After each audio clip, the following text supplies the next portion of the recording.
Thank you for listening to the BjjBrick Podcast. We'll be bringing you Brazilian Jiu-Jitsu and good times. We hope to help you get the most out of your grappling ability and meet your goals both on and off the mat. Welcome back, my friends, to the BjjBrick Podcast. This week, we have an awesome episode 352, and we have the one, the only, Justin Rader. And Byron let me do the intro because he knows that I'm a big Justin Rader fan, so I'm really excited for this episode and hear what Justin and Byron talk about during the interview. As always, I got my partners in crime, Joe Thomas, out of Houston, Texas, and south of Houston, Texas, Lake Jackson, Texas, and Brazilian top team. And I have Byron Jabara, Fox Fitness, Wichita, Kansas. How are you guys today? Good to be on your show today, Gary. Thanks for having me. Man, it's great to have my own show now. We've moved Byron to third string, and Joe and I are, I'm the starting quarterback. Joe backs me up, and Byron Boucher brings us water. Yes, if you guys are thirsty, I got you on that. I'm excited to be here. Yeah, this was a fun interview, catching back up with Justin. I've interviewed him a couple of years ago, and definitely somebody who Gary and I both watched a lot coming up. And, one of the top American grapplers, and just super fun to watch. And one of the things when I was messaging him back and forth, and we're talking about anything you want to talk about in particular, I'm like, yeah, a few things, and sent some stuff. And one of them was Ryan Hall, because him and Ryan had several crazy good matches. It was kind of like a rivalry thing going on, although it was always respectful and whatever. But they're going at it again. This will be awesome, because two totally different styles, and they would meet up on the mats, and it would be amazing jiu-jitsu. And but now they're like super close friends. I don't know how close friends, but he's helping Ryan train for MMA fights, and it's like I follow them both on social media, so I watch them when they train, when they show pictures of them training together and stuff like that. It makes me happy. I love those things, kind of the evolution of their jiu-jitsu together, and they definitely shaped each other's games a bit. As they continue to compete and push each other, and now it's just like good friends that train really hard, and Justin had nothing but great things to say about Ryan. So yeah, it was that was definitely one of the things I was excited to talk with him about. And he's running his own school there. Really happy for him. Helping out people through martial arts, really, and teaching leadership and that sort of thing. So really excited to bring him to you guys today in this interview. We've got a quote this week from Arnold Palmer. Gary informs me that he is a baseball wizard. No, the golfer. Do you really not know who Arnold Palmer is? He's the golfer. Farmer? He's the guy. No, okay. He's the bartender, and he had a drink named after. Knew he was a golfer. Gerald, if you're listening, you should be proud that Byron knows who Arnold Palmer is. I have Googled just like anybody else. My first set of golf clubs were Arnold Palmer clubs. What was the quote here from Arnold Palmer here, Gary? Hold on. Let me log on. I'll take a swing at it. It's all yours, Joe. Arnold Palmer said, "I've always made a total effort, even when the odds seemed entirely against me. I never quit trying. I never felt I didn't have a chance to win." And I think that's especially... It stands out because golf is one of those games where if you're playing competitive, you can fall behind enough really early in a match that it just seems like there's no way to win. We've seen some great meltdowns, and people have come from behind to win, but it can be a sport where you can just get your ass kicked on the first 2 or 3 holes, and it can be hard to continue. And jiu-jitsu's the same way. In jiu-jitsu, it's different because you always have that chance for a submission. But just in a general sense, you can have a match or a training session where you just feel like you're beat down from the get-go. Looks like there's not really much of a way to salvage it. But if you can adopt this mindset that the outcome isn't what's really important, but it's the doing your best moment by moment and just fight for that and have in the back of your head, I've got that puncher's chance. I'm just going to keep going. I'm going to keep going. I think you'll be glad you adopted that mindset. Joe, it happens about every other week, but you won the internet with that. I love it. You didn't just talk about, a great comeback. I loved you talked about the attitude, adopt that attitude, that you're trying your best and you're going to give it all you got, and you've got that puncher's chance. We can go back to Arnold Palmer. I think it was 1960 where he staged the greatest comeback in U.S. Open history, where he came back in the final round from 7 strokes down, which most people would say would be impossible. But, when you're a great golfer, I mean, here's that quote. I mean, you always got that chance. The other day I was watching, I don't know if you guys ever heard of this, but it was called The Contenders. It was a pay-per-view back in 1996, and it was the top wrestlers in the U.S. against top jiu-jitsu guys in it was a grappling match. To be honest, after watching all the matches, I don't really know how they scored it. But one match that was particularly interesting on the jiu-jitsu side was Carlos Newton, the old UFC guy, against some wrestler who I didn't know. His name was Chris Barnes. And I'm telling you, Chris Barnes, I loved watching Carlos Newton because all the other jiu-jitsu guys, as soon as the wrestler went to take you down, they just fell to their back and pulled guard, which negated the takedown. But Carlos Newton, he would stay there, and he was trying flying triangles. He was trying everything. But, he got taken down a lot. He was getting, however the point scoring goes, which even the announcers didn't know. Carlos Newton was basically done. He was way behind, probably lost every round, and there was probably, I don't know how much time's left because they didn't have a clock going, but it was late in the last round, and they just kept talking about how Newton was gassed, and Newton went for a triangle, missed it, but hit an arm bar and won. And, here's a guy, he went out on his shield. He kept going and going and going for submissions, pretty soon one hit, just like Arnold Palmer. Not Schwarzenegger, but Palmer, coming back from 7 strokes down. He just kept, swinging and chipping and putting and just kept going and going and going, and had that confidence that he's got the skills, and, hopefully one of these is going to stick. When Joe was explaining it, it really keyed in with me as far as I'm just going to keep trying. Like, it may or may not work. I might, basically a 0% chance of me winning here, but I'm going to give my best effort and try really hard. And I think that helps because some you win, some you lose, right? But if you try hard and every time, you could feel better about your losses than going home and feel, well, I didn't really give it my best effort. I knew I was going to lose before I even started. Like, that's not the attitude you want to have. That makes you lose sleep at night. Get out there, give it your best effort regardless of what the odds are, and then you could deal with that a little bit better, and know that you put forth your best effort. That's what life is about. We can't control whether we win or lose. We can't control these outcomes. We control effort. We control effort while we're training. We control effort while we're out there competing or rolling hard or whatever you're doing. So yeah, I think you guys did a great job on that quote. Yeah, that effort is a big thing. You can be way less skill level. I'm going to take my basketball team that I talk about all the time. But boy, if I can, we can be playing a team that beat us by 30 the first time. If you can have that effort, keep your head into it, and just give everything you have, I'm telling you, you can upset that team. You may not think that you belong on that same court with this person, but everything just starts going, the confidence starts rolling, and then, the other person who's never not tested as much, the other team, or if the jiu-jitsu, the person, it starts getting to your head, and you start making mistakes. And it's just, I hate that person who doesn't go away. It's like a Terminator. You can hit them with everything you want, but they just keep coming at you. And sooner or later, there's a chance there's going to be a mistake, and that Terminator is going to take advantage of it. It reminds me of the rolling with somebody, and it's like, it's a good roll, you're both working hard, and it goes a little bit longer of a roll or whatever, and you know what? You catch the guy and you just tap him out, and then, I'm done. I'm tired. It's a good roll, exhausted, to go sit down and drink some water and take a little break or be done altogether. And then look over, and he's over there still rolling somebody else. Like wow.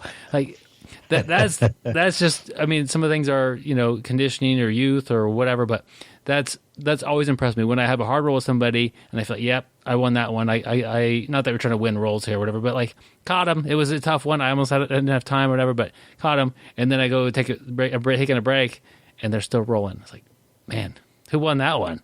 You know, who's doing better today? You know who won that one, Byron, is the guy who put in all the work. You know, he, like you said, he works hard. Yeah. He prepares, he studies, you know, he's ready to go. And, you know, it kind of reminds me of a life lesson I'd like to start out on outside the mat and bring it into the wrestling room. But this would have been 2003, December 9th, 2003. I wake up in the morning and my wife tells me, don't go to work. We're having a kid today. So, you know, as usual, I'm terrified. It's like the one day Gary misses of work. Yeah. Yeah. Yeah, I didn't even know the boss's number to call in. Yeah. But, you know, I've told you before, you know, I know we talked the other week about planning for the show, and I'm not a planner. I do things by the seat of my pants. And, you know, the good thing, my wife is a really good planner. And being a planner, I do think helps a lot in jiu-jitsu or anything else. But my wife, you know, it's our first kid, and my wife's like, let's go through all the classes. We went through parenting classes. We went through classes that told you what's going to happen during the birth, and, you know, all the different tools they use and everything. And you know, I learned a ton in that thing, and I did not want to go to the ending classes, but I was glad I did. You know, when we were done, I felt prepared. You know, that I knew what was going to happen, and it was going to make this tough day a lot easier. So as we wake up and I get out in the Jeep Cherokee, and we're ready to go to the hospital. It's snowing really bad, and there's ice and everything. And I was like, well, I'm glad I got a four-wheel drive. Make it a little bit easier. We pull into the hospital. We get checked in, and then a whirlwind starts. You know, doctors, nurses, I don't know what else, but a little bit of everything came into the room. You know, it was like Star Wars. One after another, people are coming in. And, you know, I'm trying to keep my wife calm, you know, because of what's getting ready to happen during the day. And I think one of the big reasons I was able to stay calm is the classes. You know, every time the doctor would check something, or the nurse would check something, or they would bring out a different tool, instrument, I guess you would call it, I knew what it was. You know, I kind of felt like I knew what was going on. It made everything easier, which then allowed me to stay calm, which would allow my wife to stay more calm. You know, I figured if I could stay calm, we were going to have a better birth, I guess you call it. But so, you know, everything's going great. Still haven't had the kid. We'd been there a couple hours. And at this point, nobody's around. It's just me and my wife in the room. And next thing you know, the phone rings. And being the great husband, dad I am, I decide to answer the phone instead of making my wife answer the phone, which I think everybody should do. That was my attempt at terrible humor right there. But so I pick up the phone, and I didn't really know how to answer. You know, if somebody calls me directly, I know how to answer. But I remember I just said, "This is Gary," and it was Dr. So-and-so. And he's like, "Hey, how's the patient doing?" And it's like, "She's doing really good." He asked me, like, how far apart the contractions were. And I remember last time they came in and they talked about contractions. So I was like, "Hey, they're so-and-so apart." And he's like, "Oh, that's good. You know, so we've got time." And he's like, "How far is she dilated right now?" And I remember about an hour ago when they checked, it said they were so-and-so centimeters. So I was like, "Hey, they're so-and-so centimeters." And then what happened next really kind of threw me for a loop. The doctor says, "Hey, can you go in there and check to see how she's dilated right now?" And I just remember in my head, I'm like, oh, crap. I'm not prepared for this. I don't remember this. I guess we didn't sign up for the advanced class. We never practiced dilation in that class. I mean, we practiced everything. And I'm sitting there thinking, oh, my Lord, I'm going to have to do this. And I got scared. And but I'm trying not to show it to my wife. You know, she's hearing me talking on the phone to the doctor, and I'm trying to be a trooper. And so, you know, like I went quiet for a second, and in my head, all sorts of thoughts just racing through my head. And, you know, it's like, hey, I gotta fumble my way through this. I got to act like I know what I'm doing. And so I'm going to ask the doctor for some help. So I was like, yeah, perfect. Yeah, I can check her dilation. Can you walk me through it? And all of a sudden, the other line just goes blank for a second. And, the doctor was probably thinking the exact same thing I was just. Doctor's like, who the freak is this? And how do I get a nurse in there that doesn't know how to check the dilation? And so, it was silent for a second, felt like a couple minutes, but it was probably more like 5 seconds. And finally, the doctor's like, hey, is this Nurse Gary Johnson? We'll just say Johnson. I don't remember the nurse's last name. And I was like, no, this is the father, Gary Hull. And the doctor just starts laughing. He's like, oh, I thought you were the nurse. And our nurse was named Gary. Never put two and two together. And so I just let out a big sigh of relief that I wasn't going to have to check my wife's dilation, which scared me big time. So, basically how I want to drag that on the mat is, let's say we've got a tournament coming up and, kind of like what we were talking about with the quote, I was prepared, thanks to my wife. She got me prepared, which is my coach. My coach who's getting me prepared, making me work out, telling me what's going to happen. And, I'm being a good Boy Scout. I'm doing my homework beforehand. I'm being prepared. I get to the tournament. I really prepared. I've read Byron's book, Your First Year in Jiu-Jitsu in BJJ, and one of the chapters is how to get ready for a tournament. It tells me what to bring on the day and, helps me know what's going to happen. So I'm prepared. I step out on the mat. I probably haven't watched my opponent, especially if this is my first tournament, but, I'm really prepared. I've done my homework. I'm in shape. I get out there on the mat. But what can always happen is something that I'm not prepared for. The unexpected happens. No matter how well prepared we are, there's always something else that can happen. And, like right off the bat, we get in our stance and something I've never seen before. He goes for an Inamari roll and takes me down right into the 411. And next thing I know, I'm tapping out. But, the good thing is I was well prepared. But there's always going to be that time, even though you're well prepared, there's going to be something we didn't see. So, always be prepared for the unexpected, as Dalton would say on the famous movie Roadhouse. I like that, Gary, and I'm especially glad that professionals stepped in at the last minute to take care of the medical side of things. But no, I like where you went with that. I like that you focused on being prepared and doing things to be prepared, taking the classes and reading the literature and all that. But you are exactly right. There's always going to be something that the book didn't tell you. And I think the sooner you learn to roll with that, the better off you are. I would add to part of your life lesson is, if you're not sure if you're qualified to do something, ask for some help. That was a good call, Gary. Yeah. And, I'm sitting there thinking about you, Joe, being a mariner. And, I know you guys are always training. And Byron, you too, being a firefighter.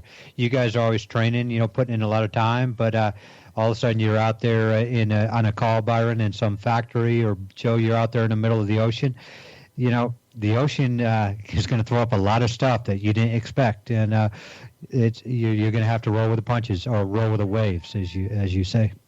Yep, that's one thing I like about my job, Byron. I'm sure you would agree that no 2 days at your job are ever the same. Yeah, that's true. Gary, I did have a question from your story. Yes. There, you said that doctors and nurses are coming in and out of there. Everyone's coming in and out of there like Star Wars. I didn't understand that at all. How is that like Star Wars? Okay, we got Justin Rader. He's a Star Wars fan. Yeah. I think of Star Wars, like when I was a kid, I've really only watched like the first Star Wars. I watched it when I was a kid. Great movie. But it reminded me of those when they're doing the battle fights, in those little pods. I hate to say it, I can't even think of the name, but it was just like Luke Skywalker's in his plane or whatever that thing is. Man, there's the enemy coming and the entire set and the Arnold entire Palmer's segment of our audience that likes sci-fi is gone now. Darn. So, but hey, we'll bring him back right now with our special guest, Justin Rader.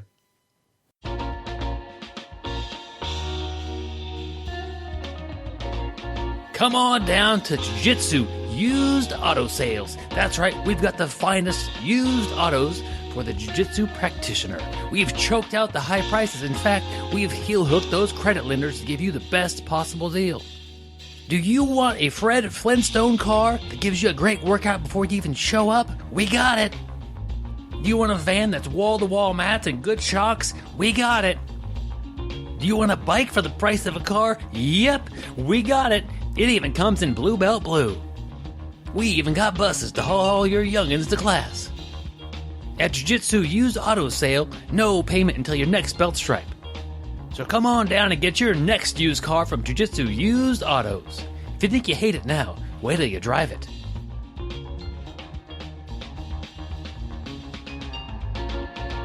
Whoa, hold on, my friends. Put your checkbooks down. Jiu-Jitsu Used Auto Sales isn't our sponsor. They're not even real. I know that's a big shocker. The BjjBrick Podcast is sponsored by the listeners just like you. They're sponsoring us on Patreon. If you could do that, we'd greatly appreciate you. All right, my friends, I'm excited to bring Justin Rader back to the BjjBrick Podcast. Justin's been on the show before. Amazing competitor, amazing coach. It taught one of the best seminars I've ever been to, as far as I didn't know what to expect when you walked in the door. I knew your grappling style, amazing nogi wrestler and grappler, great submissions. But when you started teaching, your passion came through. Your teaching style really shined well, and I learned a ton from you. And some of it was just it changes. You changed the way I thought about a lot of different grappling systems, and all from just how important your stance is while you're working your takedowns, all the way to how you change your game and develop specific tools to fight competitors like Ryan Hall and that sort of thing. So, Justin, welcome back to the podcast.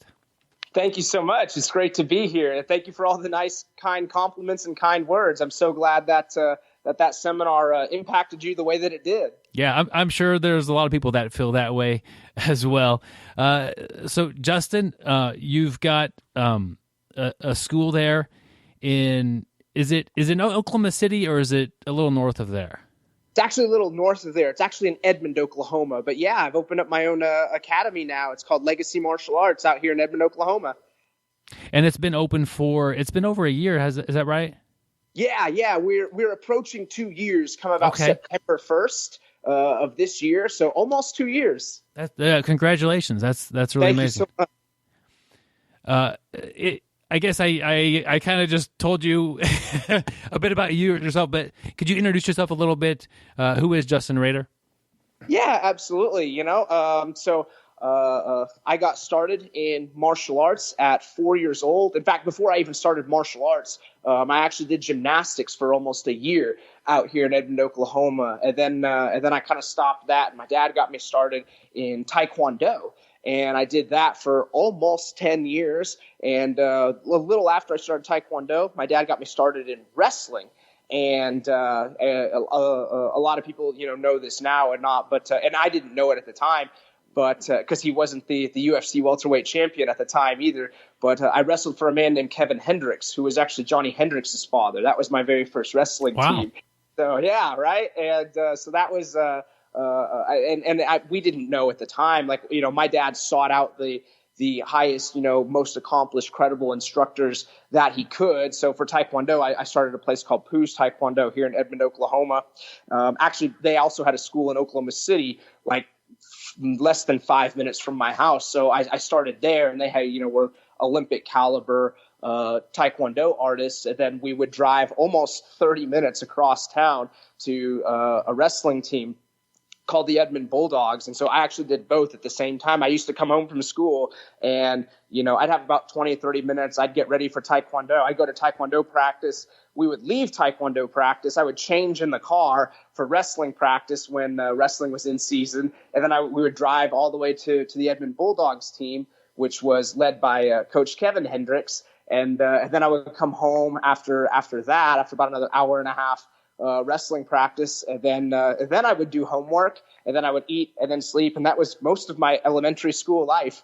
So and then I wrestled all the way through high school. I stopped Taekwondo at about between the ages of 12 and 13, and I started training jiu-jitsu at that time. And I still practice jiu-jitsu today. And I made it all the way through high school. I decided not to wrestle in college. A lot of people ask me, like, like they would just assume I wrestled in college. Like, well, where did you wrestle? And I would tell them BjjBrick High School. That, well, no, college. And I was like, oh, I didn't wrestle. I didn't actually wrestle in college, which is actually a really good life lesson story, and one that I share with my students all the time as to why I decided not to wrestle. But I stuck with jiu-jitsu at that time. So the highest or most accomplished I ever became was an Oklahoma high school wrestling state runner-up my senior year in 2005. And then I stuck with jiu-jitsu after that. And then in jiu-jitsu, I went on to win 2 nogi jiu-jitsu world titles in 2010 and 2013, as well as an ADCC bronze medal in 2013. And I was also nogi jiu-jitsu world runner-up or silver medalist in 2011 and 12, losing to Cobrinha twice in a row in the finals. So that's a little bit about my resume in jiu-jitsu. And then I started professional mixed martial arts. Gosh, let's see, I believe in 2014. And I did that for about 4.5, almost 5 years, and fought for the LFA featherweight world title, and lost a 5-round decision to Kevin Aguilar, who hits really blasted hard, let me tell you. And so that's a little bit about my resume. And now after that fight, I very recently opened up, like I said, a new jiu-jitsu academy where we actually teach jiu-jitsu, wrestling, and kickboxing at that academy called Legacy Martial Arts. And man, things are going fantastic. So that's a little bit about me and who I am and my history and where I've come from and where I'm at now. So I got to ask, you didn't wrestle in college, and you say there's a life lesson there. What is that? What do you share with your students on that one? Absolutely. So I talk a lot about mindset and believing in yourself, and how very important that is, and sometimes you just need people around you to help with that. And that's what I try to be, especially for my kids' students that I talk to all the time or whatnot, is don't ever sell yourself short. And then I tell them this story. I decided not to wrestle in college because I was going to attend the University of Oklahoma, and that is a Division I level program. And it's like, oh my gosh, like when I started wrestling in high school, it was this big old thing. Like I started to have some success in middle school, and then in high school, it was just so built up in my head. Like, oh my gosh, this is just another huge, big, tougher level. And I gave it more credit than it was worth. And I did the same thing again when it came to deciding whether I should wrestle in, college, or just, and even try to give myself that experience, or just, call it quits, which is what I did, and stick with jiu-jitsu, which is what I did. So, I at that time, I didn't win a state title. I was a 2-time state placer, 3-time qualifier, and I was a runner-up my senior year. I lost to a 3-time state champion in the finals from Cushing, Oklahoma, and I didn't think I had what it took to wrestle in Division I because I never won a state title, and so it was just like, you know what, and I had already placed second at the Pan Am's juvenile division in jiu-jitsu, which in my mind, for whatever reason, I had built up to be a much, that's already like a greater title than, runner up in wrestling or whatnot. And so I just didn't believe in myself that I had what it took to wrestle Division I. And I watched guys that I wrestled in high school that I was, very close with, skill wise and even accomplishment wise. And they went on to become, Division I All-Americans. And I look back at that, I'm like, man, I really deprived myself of that experience because I didn't give myself enough credit. I didn't give my work ethic enough credit. I didn't believe in myself, just didn't believe I had what it took, sold myself short, and cashed in. And I wish today, I don't necessarily regret my decision because I went on to accomplish a lot of great things in jiu-jitsu and professional grappling.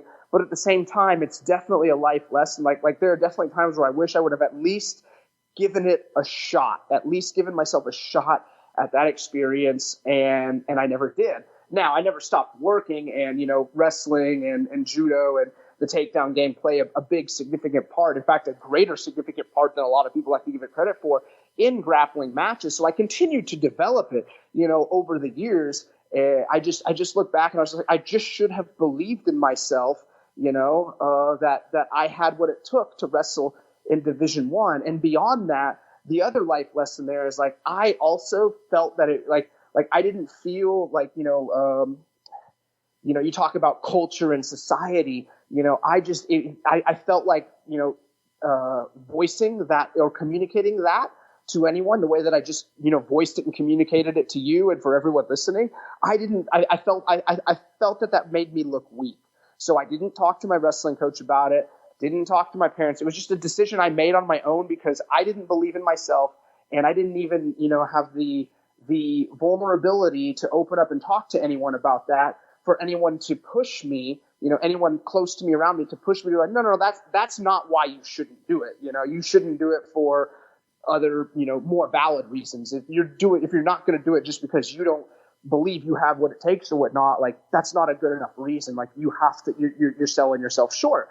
And so I didn't even have, because I didn't believe that it was, I was afraid to communicate that. I was ashamed to communicate that. I had too much pride, at that. I mean, I was an 18-year-old kid, or almost 19, it's like, I didn't feel that like I really had anyone to open up and talk to about that. And for that reason as well, because I didn't have, like the lack of pride to be vulnerable like that to just even somebody or whatnot. I just kept it deep down within.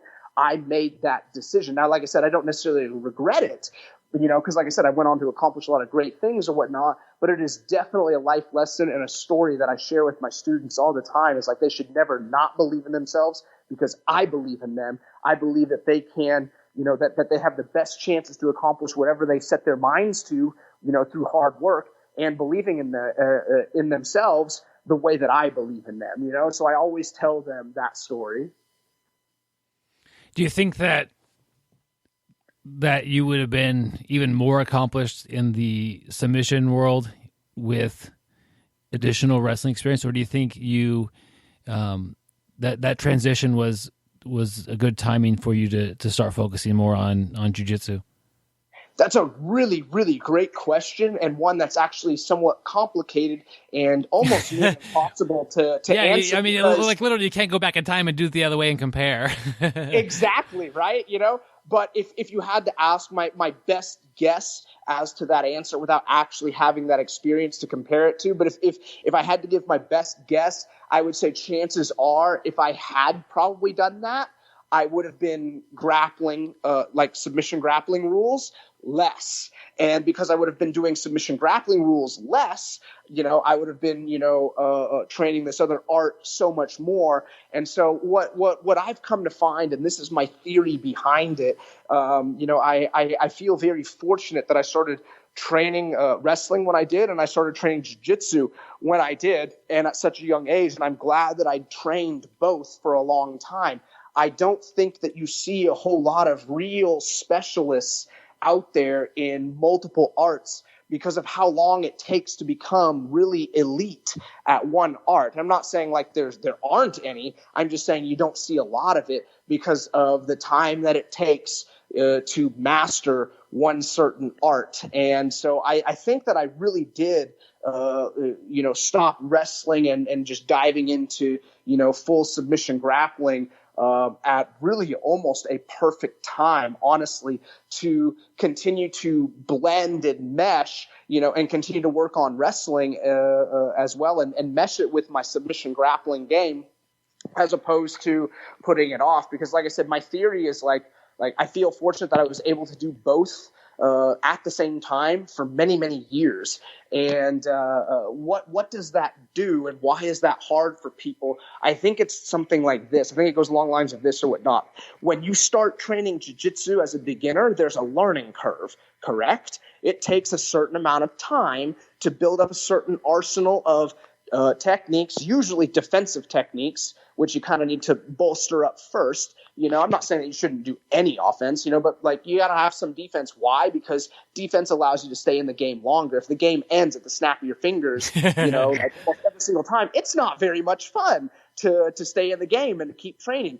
And that's a very real thing, So you got to build up some of those, defensive qualities first or whatnot. So then once you're playing the game more, there are more opportunities to be offensive, and that's when it gets fun. You start to maintain position, you start to find submissions, and it's these eureka moments, So there's a learning curve. It takes a certain amount of time.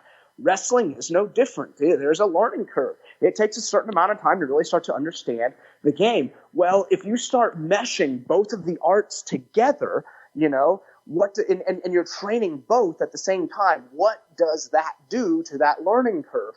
It makes it longer, and so you have to have more perseverance to get through and break through that learning curve. And I'm not going to sit here and say like, oh, I'm, the special one who did. That's actually not necessarily true, which is another good life lesson and story that I tell, especially my kids, students all the time, because I teach them a lot of wrestling because that's kind of where I came from.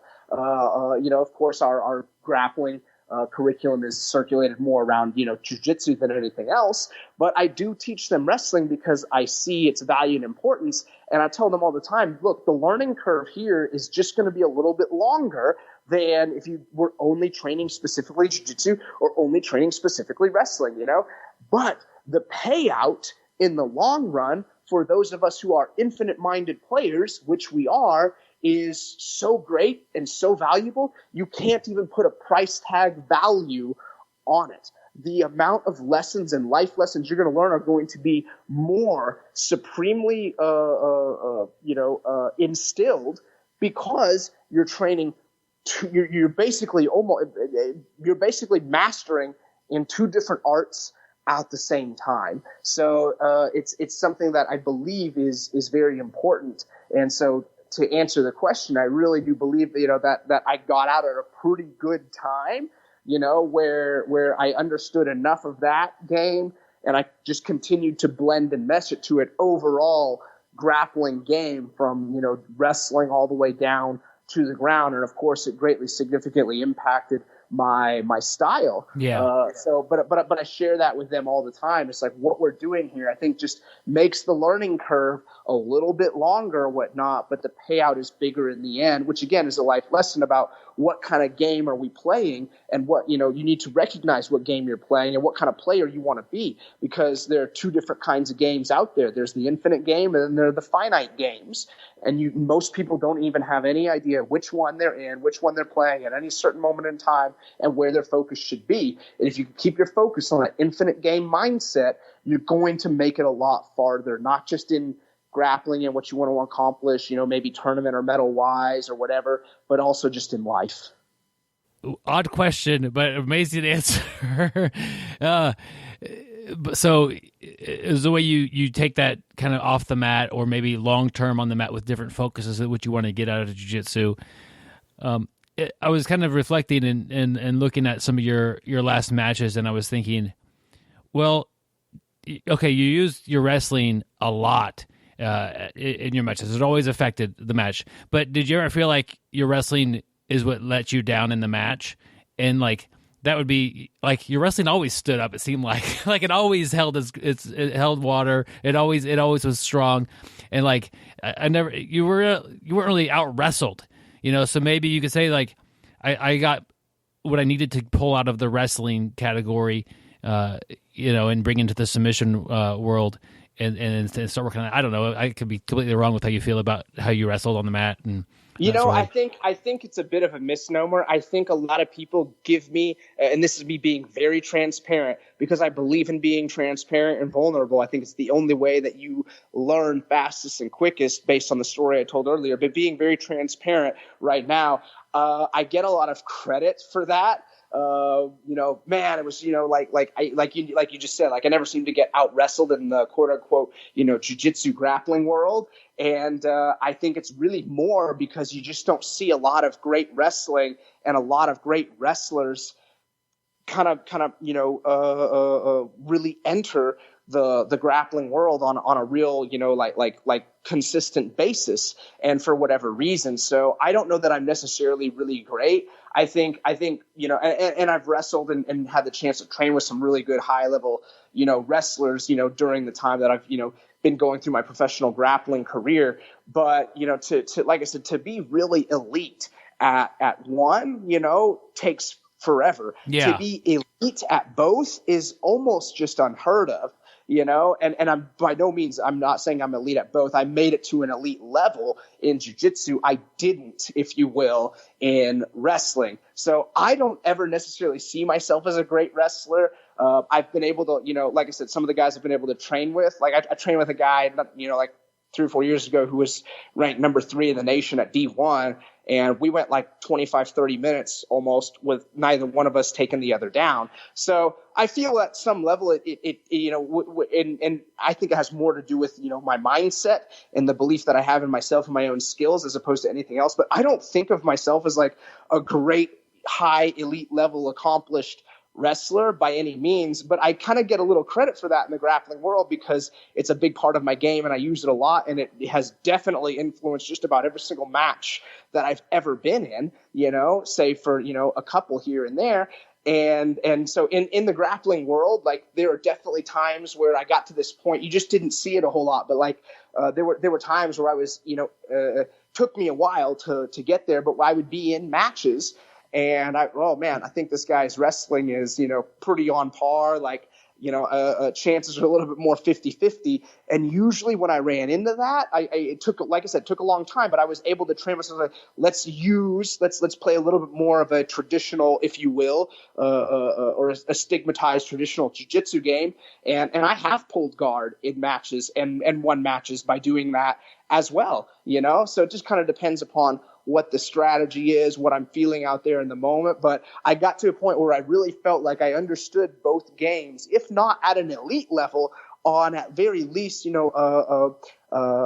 adequate level. Where it's like, if this guy has that much better wrestling than me, I'm going to go ahead and say he probably doesn't understand the ground, probably quite to my level, and vice versa. If this person is so much better on the ground than me, then let's keep it, a wrestling match. And a lot of the guys that I was able to defeat in matches, I think a lot of them had, if you just started us on the ground and took that whole component of standing away and changed the match in that way, I think a lot of them I think a lot of the results would probably have been different. I think a lot of those guys, when you really think about sweeps and submissions and all that kind of thing too, and I think a lot of them probably know more techniques and are probably considered quote unquote better than me. Yet they weren't able to defeat me because my wrestling, my game on the feet, well, every match starts where? It starts there. So honestly, in just about every grappling match I ever had, I got to start with the edge and advantage. And that is just so incredibly huge. I don't think enough people give that, give that enough credit. Being able to not people say, oh, get started first. And sometimes people have a misnomer and they're like, that means run over there and just impose your game by force at the very beginning. That's not what it means.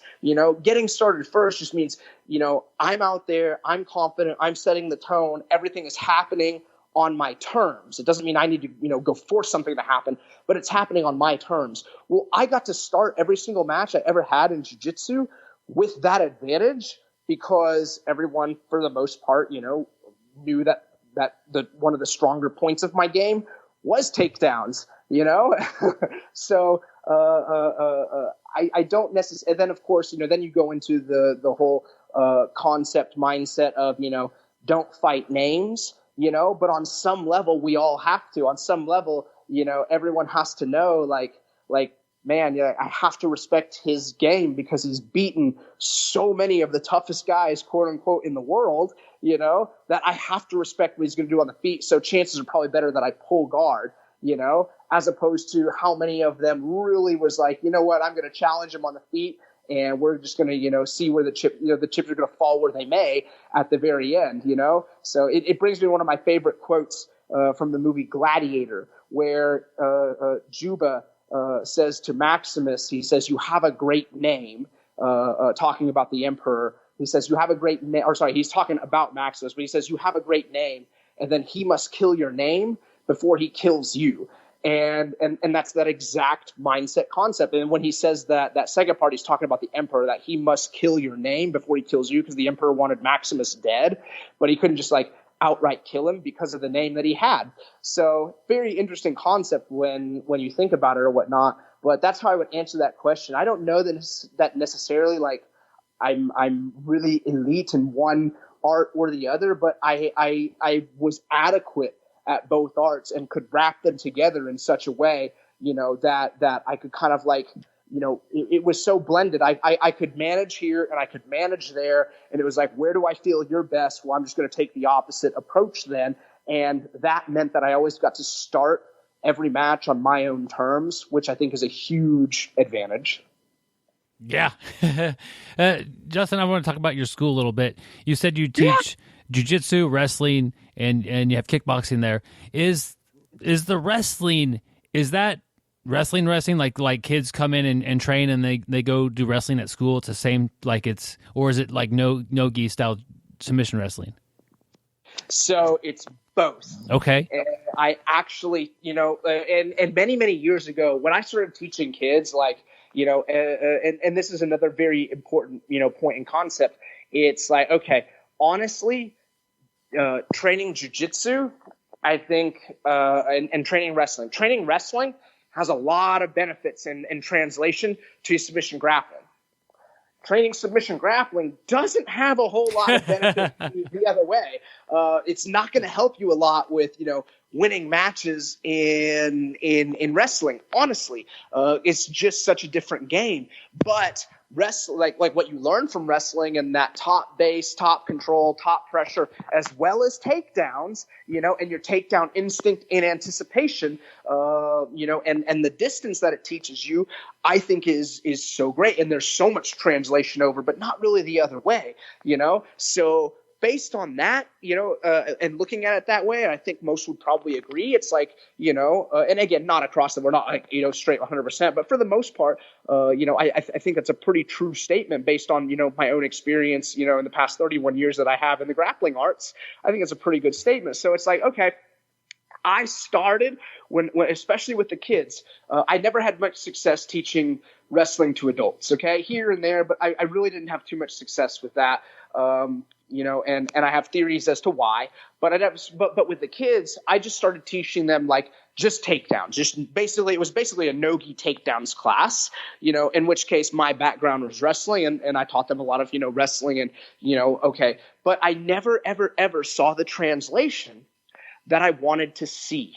And I was like, I don't know why. There must just be something I'm not seeing. I was like, well, I'm just going to try then, because I have absolutely no fear in trying. And I saw that I didn't see that it could make anything worse. I saw only that it could, be valued better. So I started teaching a specifically wrestling class, and I started teaching them the top and bottom game of wrestling.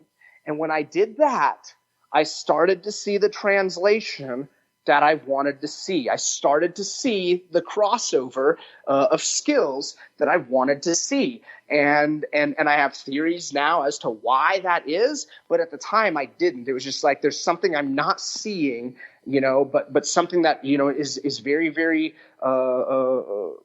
obvious. Is something is happening here that's causing the crossover that I wanted to see. And so from that moment on, I did my very best to teach as much full all-around wrestling. So when I say that we teach wrestling, we don't have necessarily it's not necessarily its own specific program, but it's very much intertwined into the grappling program that I teach, especially to all of the kids. So I actually teach collegiate style wrestling, just like you wrestle for in school. And I actually even had in my first year of legacy martial arts, I had two kids that started, wrestling for little league teams.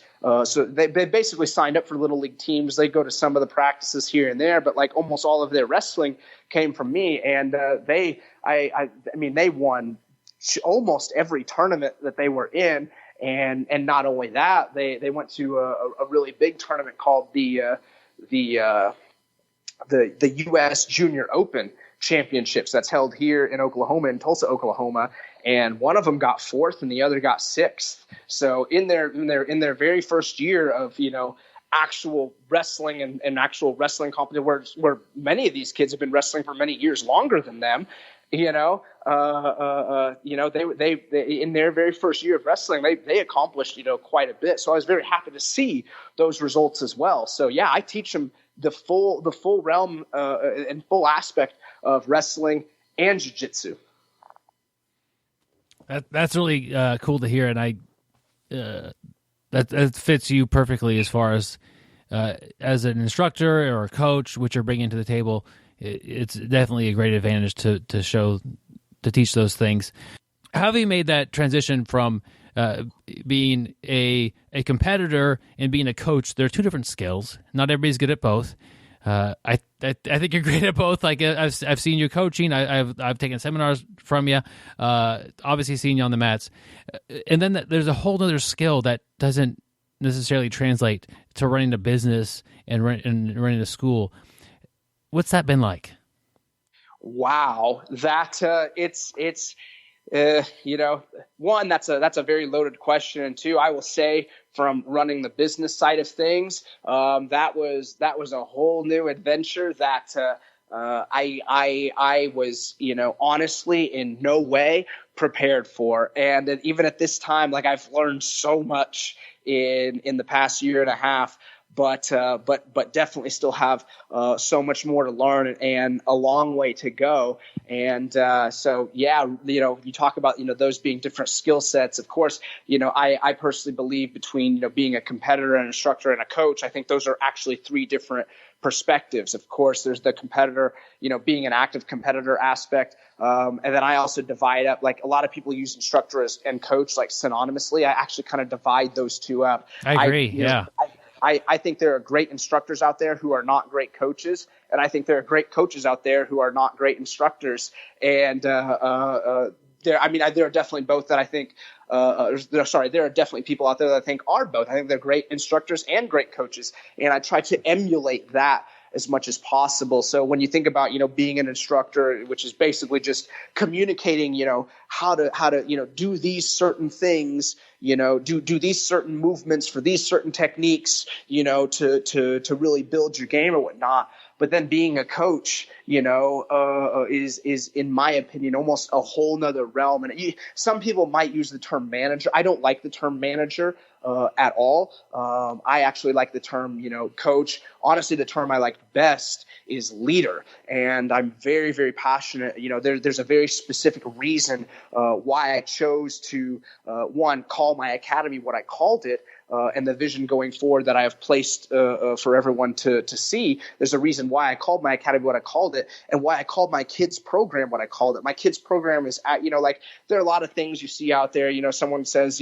oh yeah, we have the Little Dragons program, or Little Ninjas, or Warriors, or Champions, and none of it's all fine and good or whatnot. But I think that the language that we use is not given enough credit for the power that it has. It's meant to be like a fun little thing, but it's like what was when if you really think about it, what's the definition of a ninja, and what was a ninja? What are you communicating? So I actually call my program the Leaders Program. So we have like little leaders, junior leaders, and teen leaders, So going back to that, being an active competitor, active instructor, active coach, and then you bring in that whole business side aspect. It was a new skill for me, and it was just like everything else. There's a learning curve to all of that. I made plenty of, not huge mistakes, but I made plenty of mistakes starting out at the beginning. I was getting asked questions that it was like, I feel like I should be prepared for this, and yet I can't give you a good solid answer.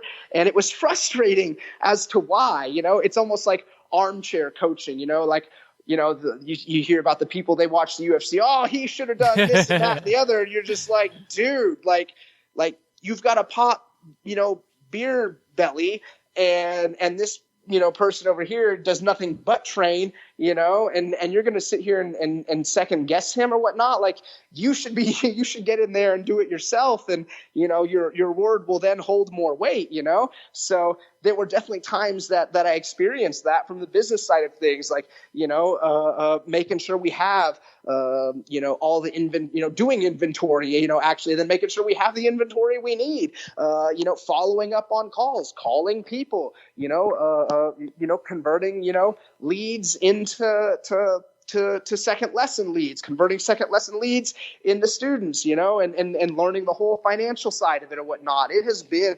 a real, and I had to do it kind of trial by fire. Like, you got to learn this, you got to learn this now. Otherwise, like, if the fuel, the money is not coming in, you're likely not to survive very long out here in the business world. And so I had to learn very quickly, like,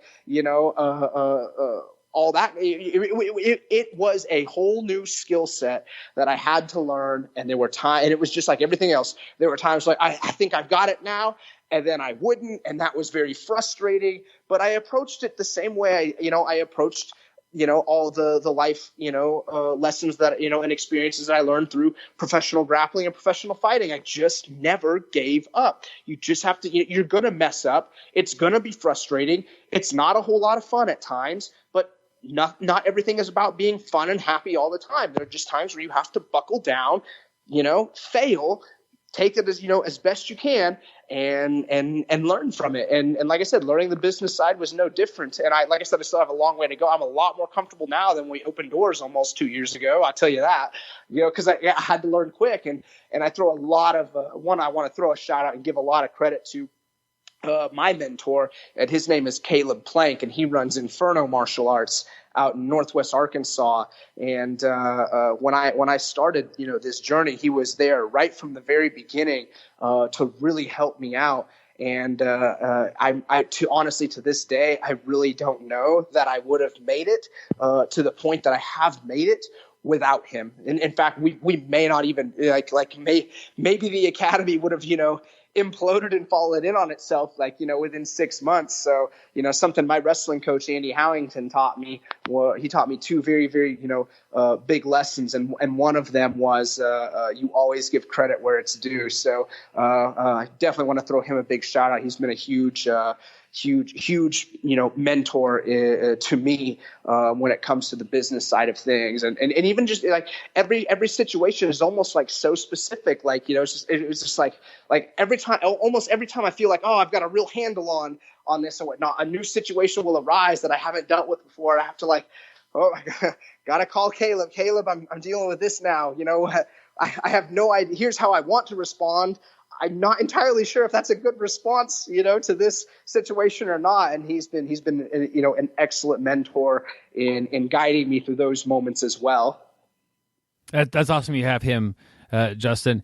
Do you see any relation with your deciding to not wrestle in college and then kind of being like, I didn't have the confidence to do that, and then you're deciding, you know what? I want to run a gym. I need to do that. Like, I can do it, and pushing yourself forward on that, which in a lot of respects is very intimidating and is a super hard thing to do. Like, yeah, great grappler. Like, you have all the skills it takes, but then again, running a gym, that's a whole different skill. But you decided at that moment in time in your life, let's push into this. Let's do this. It's kind of like, does that make sense at all? Compare that to your college wrestling and say no. Absolutely. Yep, it's 100%. And when it became very clear and apparent to me that I really do believe now that I would have had a very, very good Division I college career because that's where I went in the path. Because I was going to the University of Oklahoma and whatnot. Like, I look back at that, and I don't look back at it, like I said, with regret. But it was like when it became very clear and apparent that I would have had what it took. I kind of just silently knew and said to myself, that was a life lesson that I will never, ever, ever again not believe in myself and be afraid to take risks, to be afraid to fail, to be afraid to look stupid or whatnot. Because that's all you can do at the end of the day. A shot never taken will never make it. One of the things I really enjoyed is watching you when you go train with Ryan Hall and two guys, I don't know, did you guys compete just once or was there a couple matches? Like 4 times. Okay, yeah, I thought there was more than one, but I remember one time you threw him so hard. I was like, man. Anyway, I guess it's only one time BJJ Heroes I could find, but throughout the years, like it was a impressive rivalry that you guys had, and I don't know what it was like back then between you two, but you guys are buddies. Like you guys are really, from what it seems like, you go over there, train, he comes over to your place and trains. Like, what's that like? Well, first, I just have to say, when it comes to thinking about, real, true martial artists in the game that we have nowadays or whatnot, I mean, one of the most prime examples in my book is Ryan Hall. That guy, he works so hard and he asks the right questions. He's got the right mindset. He's got the right attitude towards all of it. He is a great role model for all other martial artists to look up to. It's been absolutely incredible being able to have the opportunity to train with him, for, like I said, and like you said, for many years, we competed against each other, 4 different times in jiu-jitsu and grappling, and then of course, he got to a point where he was like, you know what, it's time for me to enter the world of mixed martial arts now. And you've seen the success that he has had, and especially, during his time in the grappling world, he was known for, having a very dangerous guard, very dangerous triangles, very dangerous 50-50 heel hooks, which of course he still has. But I am here to tell you right now, that guy is, one, he never, ever, ever stops working. He never stops learning. He has like I said, he has the right attitude. He has got the humility that it takes to be able to continue to learn and expand his skill set. I mean, like watching him and watching his evolution into the martial arts that he has become today is nothing short of, one, just absolutely awesome and amazing. And I'm very honored to, have, had the chance to even be around him because he's actually impacted and influenced my game and my thought process and mindset, even approach to martial arts in a way that really almost no one else has, in fact, no one else has done. He asks the right questions. He like I said, he's got the right attitude and the humility. He is all about learning. He seeks out, and he is also one that believes that just about everyone has something to offer, and he can learn from anyone and everyone. And it's what has made him, so great. But he asks, like I said, he asks the right questions. He's not necessarily, like shackled by rules, and he doesn't let that just absolutely control and dictate, oh, well, I don't need that, skill because it's probably, I'm not going to ever be able to use it or whatnot, especially when we start talking about, jiu-jitsu and grappling. The heel hook for the most part was, illegal. It's illegal in a lot of the levels, that we're able to even compete at or whatnot, but it's an extreme, as he has shown on the UFC stage at a very high level. He has shown just how effective it really is and it can be, and so just seeing the way that he approaches everything, having the ability to, be able to practice with him is really honestly nothing short of amazing. And when you listen to him speak and when you hear him, teach and he does a very good job of always explaining. He's like, here's why I'm doing what I'm doing. It's not just here I do this and here I do that. It's like, here's why I'm doing these things. You could do this as well. Here's the risks associated with that. I'm not going to say it's wrong. He doesn't use, teaching a lot of right and wrong aspects. He's like, you might be able to do this and it might work, but it might require this or that, or here's why I don't do it, So he has an extremely very good systematic approach, when it comes to martial arts, and honestly, just life in general. He's like the success you see he's having in, the UFC, he's having success everywhere because he approaches everything like that, which is again, why, one of the reasons I believe martial arts has the ability to, really make individuals, like normal individuals, just like honestly just better versions of themselves. And so yeah, being able to see that, like I recently got his modern 50/50 system, his online system that he just recently released, and I mean it is absolute just nothing short of amazing. The way he teaches, the way he explains it, the complete breakdown from we're going to start here and go all the way up. I'm about halfway through it right now. I watch it and I learn from it like just about every day, because there's always, something, and I'll even rewatch, I rewatch a lot of the, little short videos that he's already, for the techniques that he's, got posted on there, but I have to rewatch them because there's always just like some other little detail that, clicks that, I didn't think about it that way at that point in time, which is why it's so good to go back and review. Our minds need time away. They need time to rest. We come back, new, fresh mind, fresh eyes. Oh my gosh, that clicks all of a sudden, and now it makes all the difference in the world. So, he is just an incredible martial artist. And, what more can you say? Just, like being able to watch that, being able to have that friendship, being able to go out there and train. And like that's the other thing too. Every time I've been out there, whatnot, he has never, ever once, held back in any question that I have ever had for him. I was just like, because the leg lock game was, not something that I was very familiar with, and so hearing, like getting the chance to go out there, hear him speak on it, teach it or whatnot, and then just open doors and welcome me in there, as a good friend or whatnot, was really impact. It changed the way a way that I look at like martial arts and especially our jiu-jitsu culture and community and the way that we do things or whatnot. It really changed my perspective on a lot of things. Yeah, I'm glad, and it does. It brings me. I just smile when I see something online about you guys training together and like having a great time and learning a lot from each other. But you also were fierce competitors.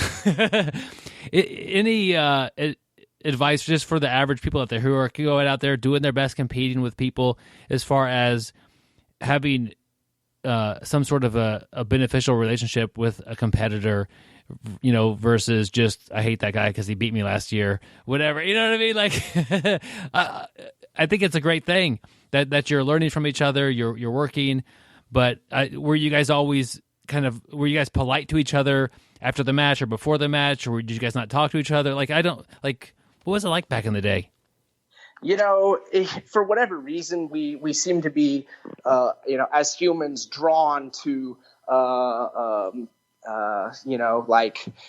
quote unquote, drama. We seem to be drawn to we want to make something out of more than what's actually there, And so you have, there is the entertainment aspect of the fighting industry, and some people play it, play upon it really, really well. They quote unquote hype fights up, people want to see, stories being told of, man, the bad guy here, beat the good guy there, but then the good guy came back and beat the bad guy there and ultimately won. For whatever reason, we as human beings that Sure. kind of. So sometimes I think we try to seek out, drama where it's not. I was not always, and being young, and not very mature, I like to say being young and dumb and whatnot. I wasn't always the most humble competitor I could and should have been.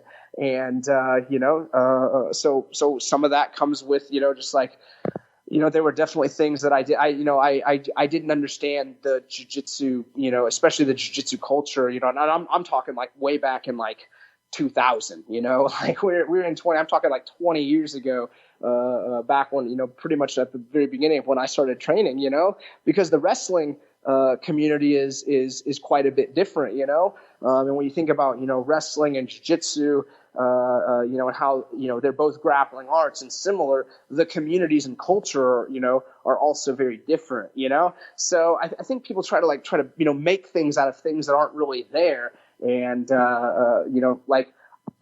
for the most part, I've tried to improve and tried to get, so much better, as I've matured or whatnot into, one, setting a good example trying to be a role model, that people should look up to, or not being, a humble competitor, and there were things like, that I did when I was, 18, 19, 20, 21 that, like I was, I probably could have, handled that situation better. I think we all have that. Yeah.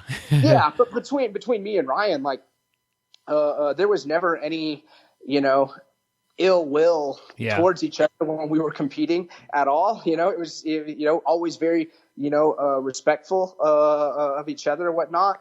I, definitely had, a lot of respect for his guard game or what. In fact, his game and approach, very much impacted, my style as well. I developed, like some of my passing, or stack passing, kind of to the back, rolling into, getting the near side hook, rolling into calf slicer. I developed that largely in part because of his game and his style. It was like my attempt at trying to find an answer to a near impassable guard. That was his. So he very much, it impacted me in that way. But there was never any ill will, at all. Always, tons of respect, for each other. So like you talk about that, like, in the jiu-jitsu community, do you see a lot of it? On some level, I think you do. On some level, I think you don't. I really don't get caught up, and I don't know too much of, it's not my favorite part of the game. I don't necessarily like get caught up in, they hate them and he hates them and who hates, and they're going to have a match. I don't really get caught up in a whole lot of that. I try to avoid it, Yeah. When I young, things that I could have done better. Like I remember specifically, like, in wrestling, like, a lot of like, intense aggression is often, celebrated and expected, like when you see someone like, they're doing good, they're pushing forward, being physical, pounding on the arms, pounding on the head, near, close, out of bounds, take a shot, maybe you give a little bit of a shove, and run right back to the center or whatnot. You see both guys run back. Like everyone's like, oh man, this is a good match. Or I remember the first time I did that in a jiu-jitsu tournament. I was, it was one of the first couple of adult blue belt divisions that I ever did. I think I was like 17 maybe, and I went out there and like, of course wrestling was a big part of my game. I knew that if I could get that 2-point takedown, as long as I didn't get, swept and I didn't tap, I was going to win the match. So it was, very important to me. So I went out there against this guy, like, and I tied up with him a little bit, a little bit of grips, kind of shoved him, pushed forward. We got near the edge, and I snapped his head and I shoved him really hard, while we were still in bounds, but I shoved him hard enough that like he about the extra 3 feet of, out of bounds space or whatnot, he went past that into the net, almost into the bleachers, and I ran back to the center, ready to go. And all of a sudden I was public enemy number 1 in that gymnasium. And I didn't understand why, I was like, man, like this is, like in wrestling, like this is the kind of stuff like, gets people like, everyone's cheering and clapping or whatnot. And then all of a sudden everyone was like booing me, and I didn't understand. Right now from a strictly grappling strategy perspective, it got me exactly what I wanted. That guy did not like the fact that he had just gotten shoved off the mat, which is kind of the point, I wasn't trying to be, I'm trying to think of the right way. I wasn't trying to be like a jerk or a dirty competitor or whatnot, To me, that was just very normal because that happens in wrestling all the time. You see it like they go out like in wrestling, honors out of bounds a lot better than jiu-jitsu seems to do for whatever reason. But you get to that edge of the line in wrestling, and there's definitely like there's a whole lot of like on the edge wrestling, a whole strategy that happens there. And so while we were still in bounds on the mat, that happens a lot. So I did that. And of course, what did that guy do? He just came barreling after me, which set up my takedown beautifully. And next thing you know, this guy's going up and then down in this nice arc or whatnot. And it got me exactly what I wanted. And I didn't understand, being immature, like there were definitely times where I, taunted crowds back, and it was just I didn't understand. I wasn't mature enough to handle a situation like that, because I felt like I didn't do anything wrong, and I didn't understand these people who felt like I was even people who didn't have a dog in the fight were cheering against me, so I just came to learn over time, like it's just a difference in the culture and what's expected or whatnot, and I could have handled it better, So I think, at times, like, we like to, make things out of, things that aren't really there, especially from a spectator entertainment, aspect point of view. But no, man, I can't think of anyone that I just absolutely, hate, or felt like I needed to find a way to hate them before I competed against them. I just go out there and I just compete hard, and I give the very best that I can and shake hands. Like I've never not shaken hands, after a match, whether I agreed with whatever it was that happened or not. So, that's kind of my take on it. Yeah. Well, if somebody's new and doesn't really know the history, like you and Ryan were two of the top American grapplers, had opposite game plans, and we're coming up to the ring. Like it was, those matches are always fun to watch, and exciting to see. Do you see yourself competing in the future, or is your focus more on the school or other things? Right now, as I stand here, it's so very hard for me, as the competitor that I was and perhaps still am. It's so very hard for me to slam that door shut. But at this moment right now, I have no plans to return to professional grappling. If I could have my choice of just returning to professional mixed martial arts, professional grappling, I'd return to professional mixed martial arts, just because, my career there kind of got, stopped suddenly. And I don't really, like for other different, reasons. And I wish that I had been able to pursue it longer than I had the time for. But I would also like to return to professional grappling. I just have, it's not that I don't want to, it's just that I really don't have any interest in doing it right now. And it's not even about, the training or whatnot. It really comes from a philosophical standpoint of how I view the game and the way, like my stance on the rules and the current, state of what the rules are in the sport of professional grappling are, because I very, very, very opinionatedly disagree with them.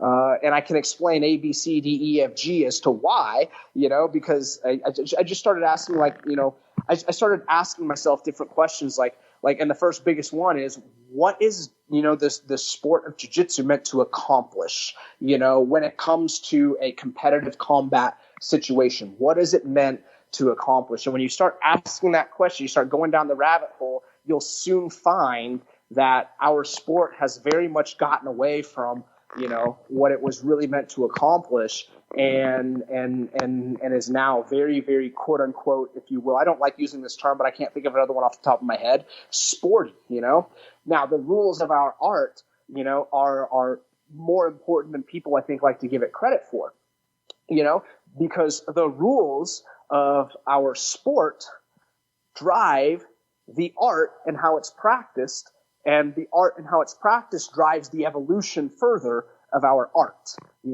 So I don't think that the rules drive the evolution right now in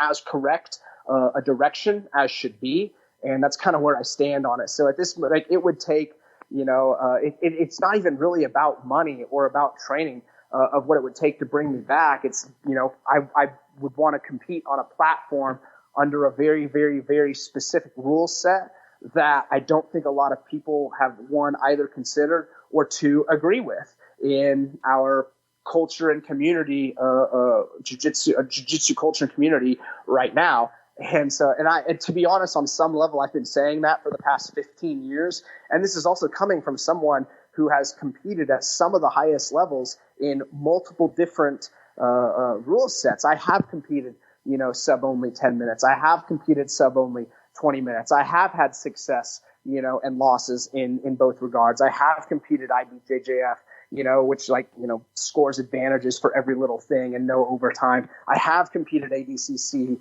which doesn't give points for the first half of the match, which still to this day, no one can actually convince me with a reasonable argument as to why that, time should be there.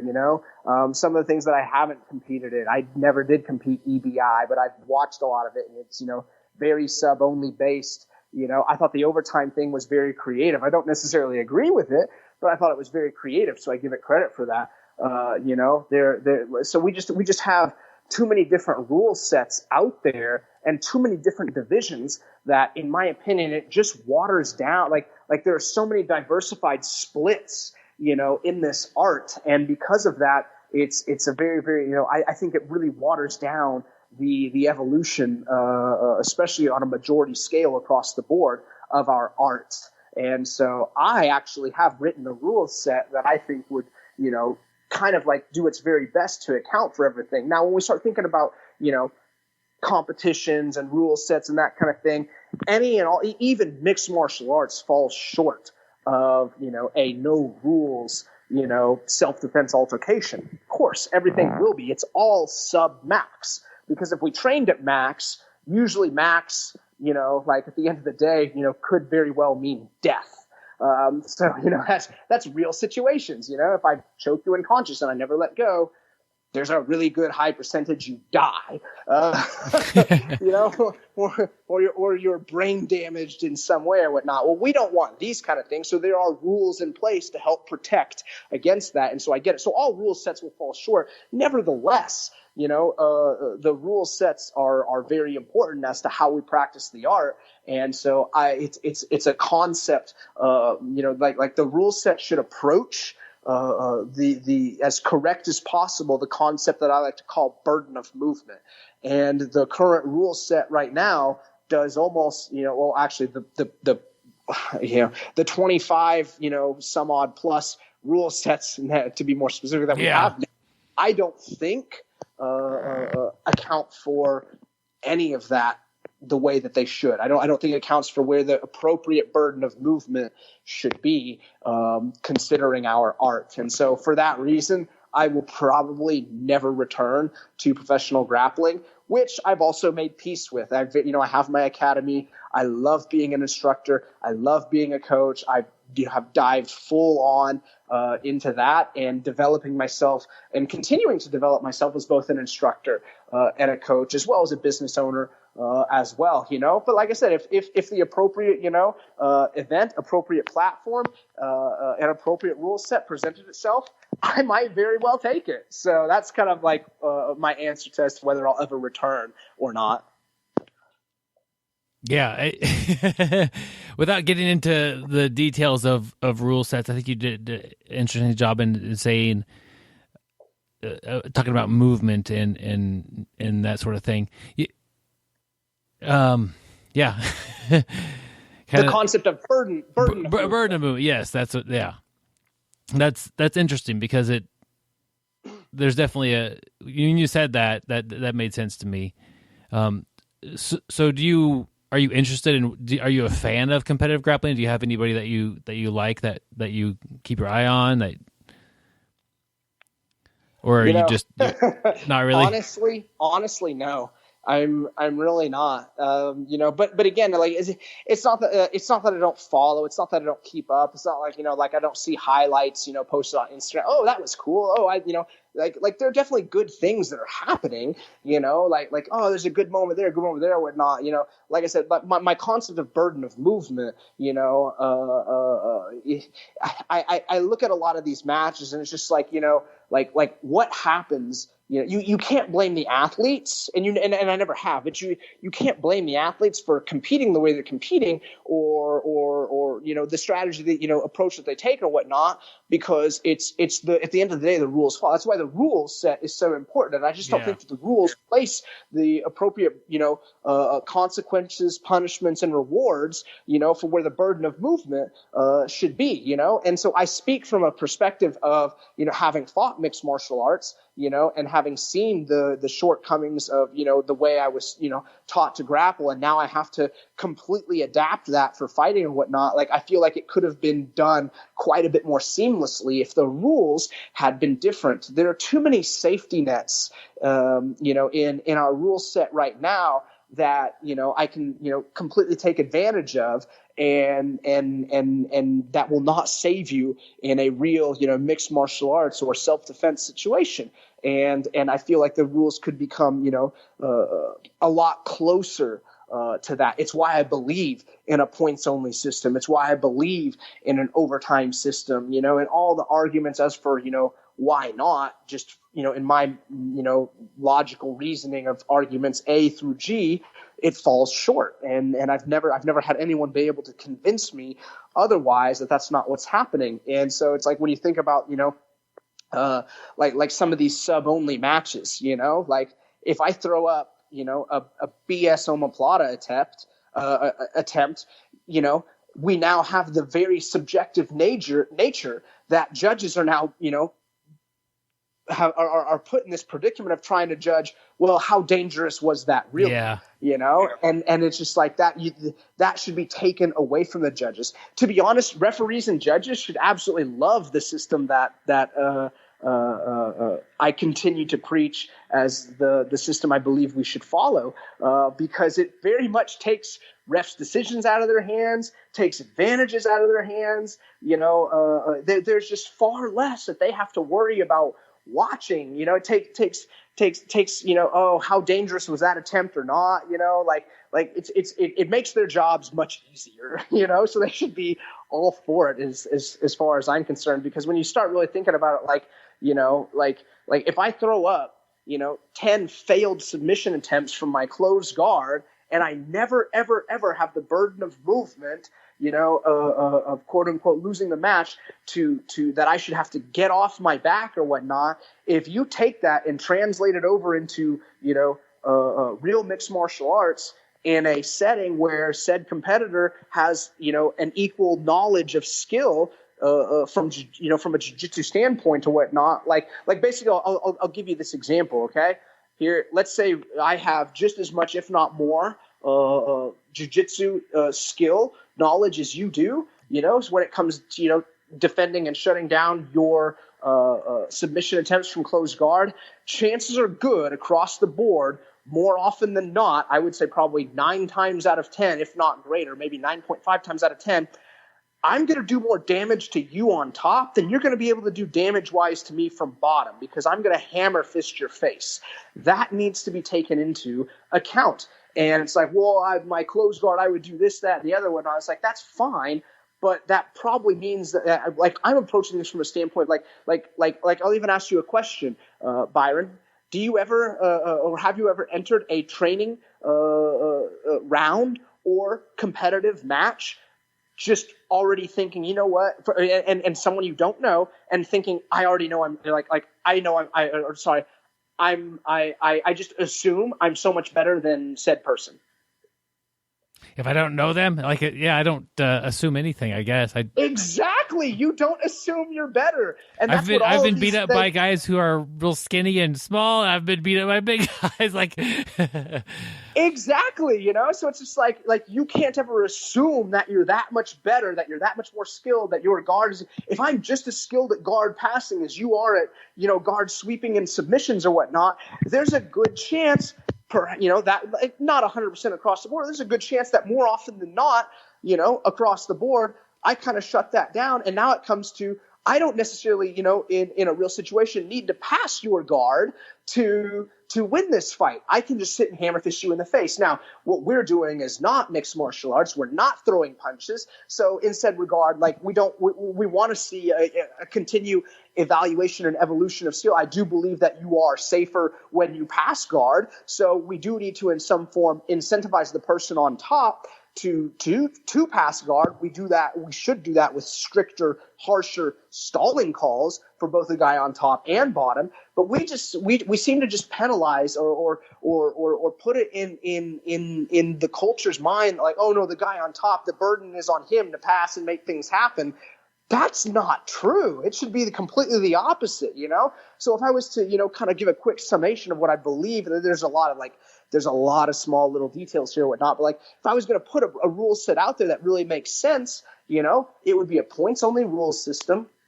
I don't think longer than 10 minutes is ever really necessary. However, I do believe longer than 6 minutes at times, especially in the gi, is necessary. So anywhere between 6 to 10 minutes, depending upon gi and no-gi and, different levels perhaps or whatnot, anywhere between 6 and 10 minutes, points only, a -1 for intentionally pulling guard. Of course, if you get taken down and you weren't trying to pull guard, that would be 2 points for the other person. But if you pull guard intentionally and assume assume an inferior position, as we've just stated, is because you can't assume that you're better. So you assume an inferior position. That would definitely make sense to put a -1 because it puts the burden of movement on the appropriate person, which is the person on bottom. You should want to be on top more often than not. And so now you're going to have to really, really work. Think about the evolution of the guard game. Think about how much tighter, how much more precise, how much better at sweeping and subbing people would have to be from closed guard, as opposed to, oh, you know what, I've thrown up 5 BS attempts that, like maybe one of them was kind of close or whatnot, and now I can just kind of sit back, hang out, relax. The ground is pushing against me, so like this person can push against me as much as they want. I'm going to win. Yeah, that makes no sense. You get your face beat in. The person on top's going to, turn. And this Ryan taught this in his modern 50-50 the other day. It was hilarious. He was like, Adam, make a fist. Now turn and look at it. Make sure it's still a fist. Now drive it through my face. I just started laughing. It makes too much sense. The other thing I would do that I would add, I think it's a very important skill that's left out of the art of jiu-jitsu or whatnot. I think if you're able to get back to your feet from a bottom position, back standing to a neutral on your feet position, just like in wrestling, they give 1 point. I would give 1 point. I think that's a very, very important skill, being able to get back up to your feet. Other things that I would do and change, I would give a top time point, because the longer I'm on top, chances are good across the board, greater than not, that I would be doing damage to you as the person on bottom. So if I accumulate a whole minute of quote unquote time on top, all right, well, then I get an extra point. That would once again place the burden of movement in the correct. You have, and if you want to make it longer, you can't. Maybe for grappling it should be 90 seconds. Maybe it should be 2 minutes. Different little things like that. Are definitely, up for debate or whatnot. I just, use 1 minute because that's what wrestling does, so it's like a whole minute of time on top is probably going to, especially if I've made it to a whole minute, it means that you haven't subbed me, or swept me. Chances are really good that I've probably hit you at least 3, 4, 5, half dozen times, Yeah. So I would add that back in there. These are interesting things, like the idea of a -1 for the guy who pulls guard. That does make it a game-changing event, because if that's how you start your match, you have to accomplish something with your guard. You have to you have to do something. And I haven't thought about the idea of give them a point if they could stand back up on their feet. It seems like a lot of times when I'm grappling with a person who has a good wrestling base and I'm in their guard, a lot of my what I'm doing from the top position is keeping them from getting back to their feet. It's nothing. Which is also an important skill. Yeah, it's a skill that I haven't really developed until I don't know, a few years back or so. Started working on like this. This guy's gonna pop back up. I gotta not let that happen. I gotta keep control of his bottom leg. I gotta keep him from getting up. I don't like. That's an interesting concept. Which like I pull guard on you, -1 point on me. We mess around for a little while. Match is coming down to like a minute or two left. I'm going to lose. I stand back up. Now I'm still like, it's 0-0. Like, I still have to work. I still have to do something. But you were on bottom the whole time and you got that thing accomplished. Yeah. You did get up and get that one, but I got the 1 point for riding time. So I'm actually winning. Yeah, that's true. Yeah. But I'm just saying, like, it doesn't, like, those are interesting concepts. I think that would make a lot of different, action that would push the sport. Yeah. exactly in the correct direction of evolution. The other thing we do in our sport that I have just never understood is we over concern ourselves with the how as opposed to the end result. All right. So I'll give you a couple examples. Okay. If I sweep you over, like let's say you're smashing me from half guard, and that's not going to happen. Okay. I'm hanging on to the very little bit of your foot right before you're about to get to mount, and I bridge and roll you over. I get 2 points because your foot was caught in between my thighs. Why is that different as if it wasn't and you were in mount and I bridge you over? One scenario I get 2, the other scenario I get nothing. That makes no sense. We over concern ourselves. Oh, well, he had to use the legs somehow. It had to be from a quote unquote guard. Sorry, pardon my language, but what the hell does that matter? Like the end result is still that you are now on bottom. That is very bad. You should not allow yourself to go from a position like, top mount, now to bottom. That is a complete digression and now a very, I think most people would say that on bottom close guard is not nearly as valuable as having top mount. I think that, we would probably generally agree with that across the board. Why in the hell do we over concern ourselves with how that happens as opposed to the result that, well, that's now the current case and scenario. And think about that from a referee standpoint. They're having oh man, did it happen from there? Did it not happen from there? I don't know. I got to replay that in my head or whatnot. Oh my gosh, now there's more action going on. And they totally miss and blow calls, it's a very, who cares? Let's just make it easier. You're now on bottom, 2 point, in wrestling. If I'm trying to keep you down and you work so hard to stand up, you get 1 point. Okay. Now, you know what? If I just let you up, all right, you know how many points you get then? Still 1 point. Yeah. Because it doesn't matter how it happened. All that matters is that it did happen, especially from a combat perspective. So I have never understood, it has to happen from a guard. That makes no sense, okay? Do I think you have better chances at sweeping people over from the guard as opposed to just bridge, especially very, very skilled people? Well, yes, of course. But it doesn't mean that, it shouldn't be rewarded in, perhaps if you want to, say the few instances that it ever does happen, it places the correct burden of movement on the correct person. And that is why, a points are the only way that sub only works and makes sense is to have no time limit. That's the only way that makes sense. That is just not very conducive, though, to the quote unquote entertainment standpoint. Yeah. Like Gordon Ryan and Keenan Cornelius. I believe their match was for grappling industries, wasn't it 88 minutes? Now, did you watch? I don't know if you watched it or not. Did you watch all 88 minutes of that match? No. I sure didn't. Yeah, I went click, click, click. Okay, here's the end. Okay, good. All right, that's all. I watched maybe 5-6 minutes of it, And when we really think about, fighting from a self-defense, aspect and standpoint, even the greatest, like UFC fighters and fights or whatnot, even those championship rounds are only 25 minutes, We don't need no time limit, You need to be able to accomplish what, it is you need to be able to accomplish in a certain amount of time. But like I said, the only way sub only really, truly, works and makes sense, it would be to have no time limit, And then, of course, you have from an entertainment standpoint, it goes 10 minutes, so it's a draw because there was no submission. That's not good for entertainment value, Like other things that I see that I hate in I hate refs' decisions where there is no I think Invicta just tried open scoring for mixed martial arts, which changes things, changes the whole game or whatnot. Sure.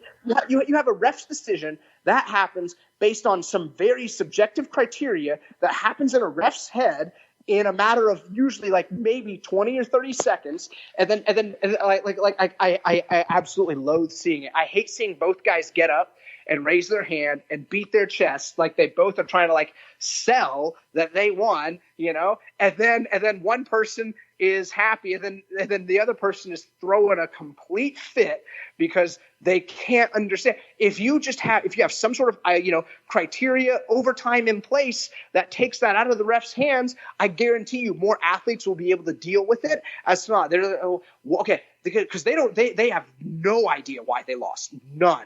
Zero. And most of the time, from my experience, get no explanation, really as to why, hey, that's just the result, live with it or whatnot, well, that doesn't help me going forward in like, okay, what can I do to train to make that never happen again, and it sounds good. Like, I actually think this is a very ignorant statement, but, it sounds good, and macho to say, well, don't leave it in the hands of the judges, like, oh, yeah, of course not, die on the mat, like I'm all that is man and warrior. What I mean, that sounds macho or whatnot. I just think it's a very ignorant thing to say, like, of course, in a real situation, there would be no judges. So I have to do what I have to do to finish, that kind of thing or whatnot, but like, most of the time, those situations and altercations usually come from someone of very, very, very high level skill to someone with very little or no level of skill. Completely different than when you're talking about like two of the very best athletes in the world where the margin of error is so close that honestly even referees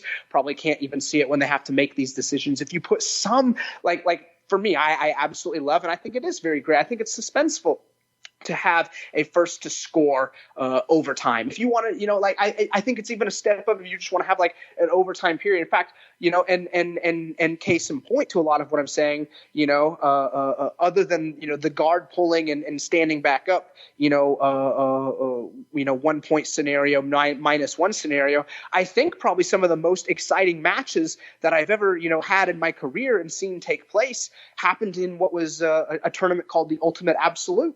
Where they did the lightweight edition of 155 pounds and down. I think I had that was probably some of the most exciting matches that I have ever seen in grappling because of the way it was points only, overtime, all that kind of stuff. If I had they allowed people to just sit down with no penalty, which I'm not necessarily for, and they told us that on that day, so we didn't even have a chance to train for it. That was the first time we heard that rule was going to be effective and in place, which, well, whatever, whatnot, and then, of course, beyond having a rule of getting 1 point when you stand back up, which is a very good, important skill, I think those matches were probably some of the most exciting I've ever seen and or been a part of. So, that's why I feel the rules should be the way that they are, and I'll just never understand, some sort of like even an advantage, which is it holds a little less weight than points, but like, when you're talking about like a tied match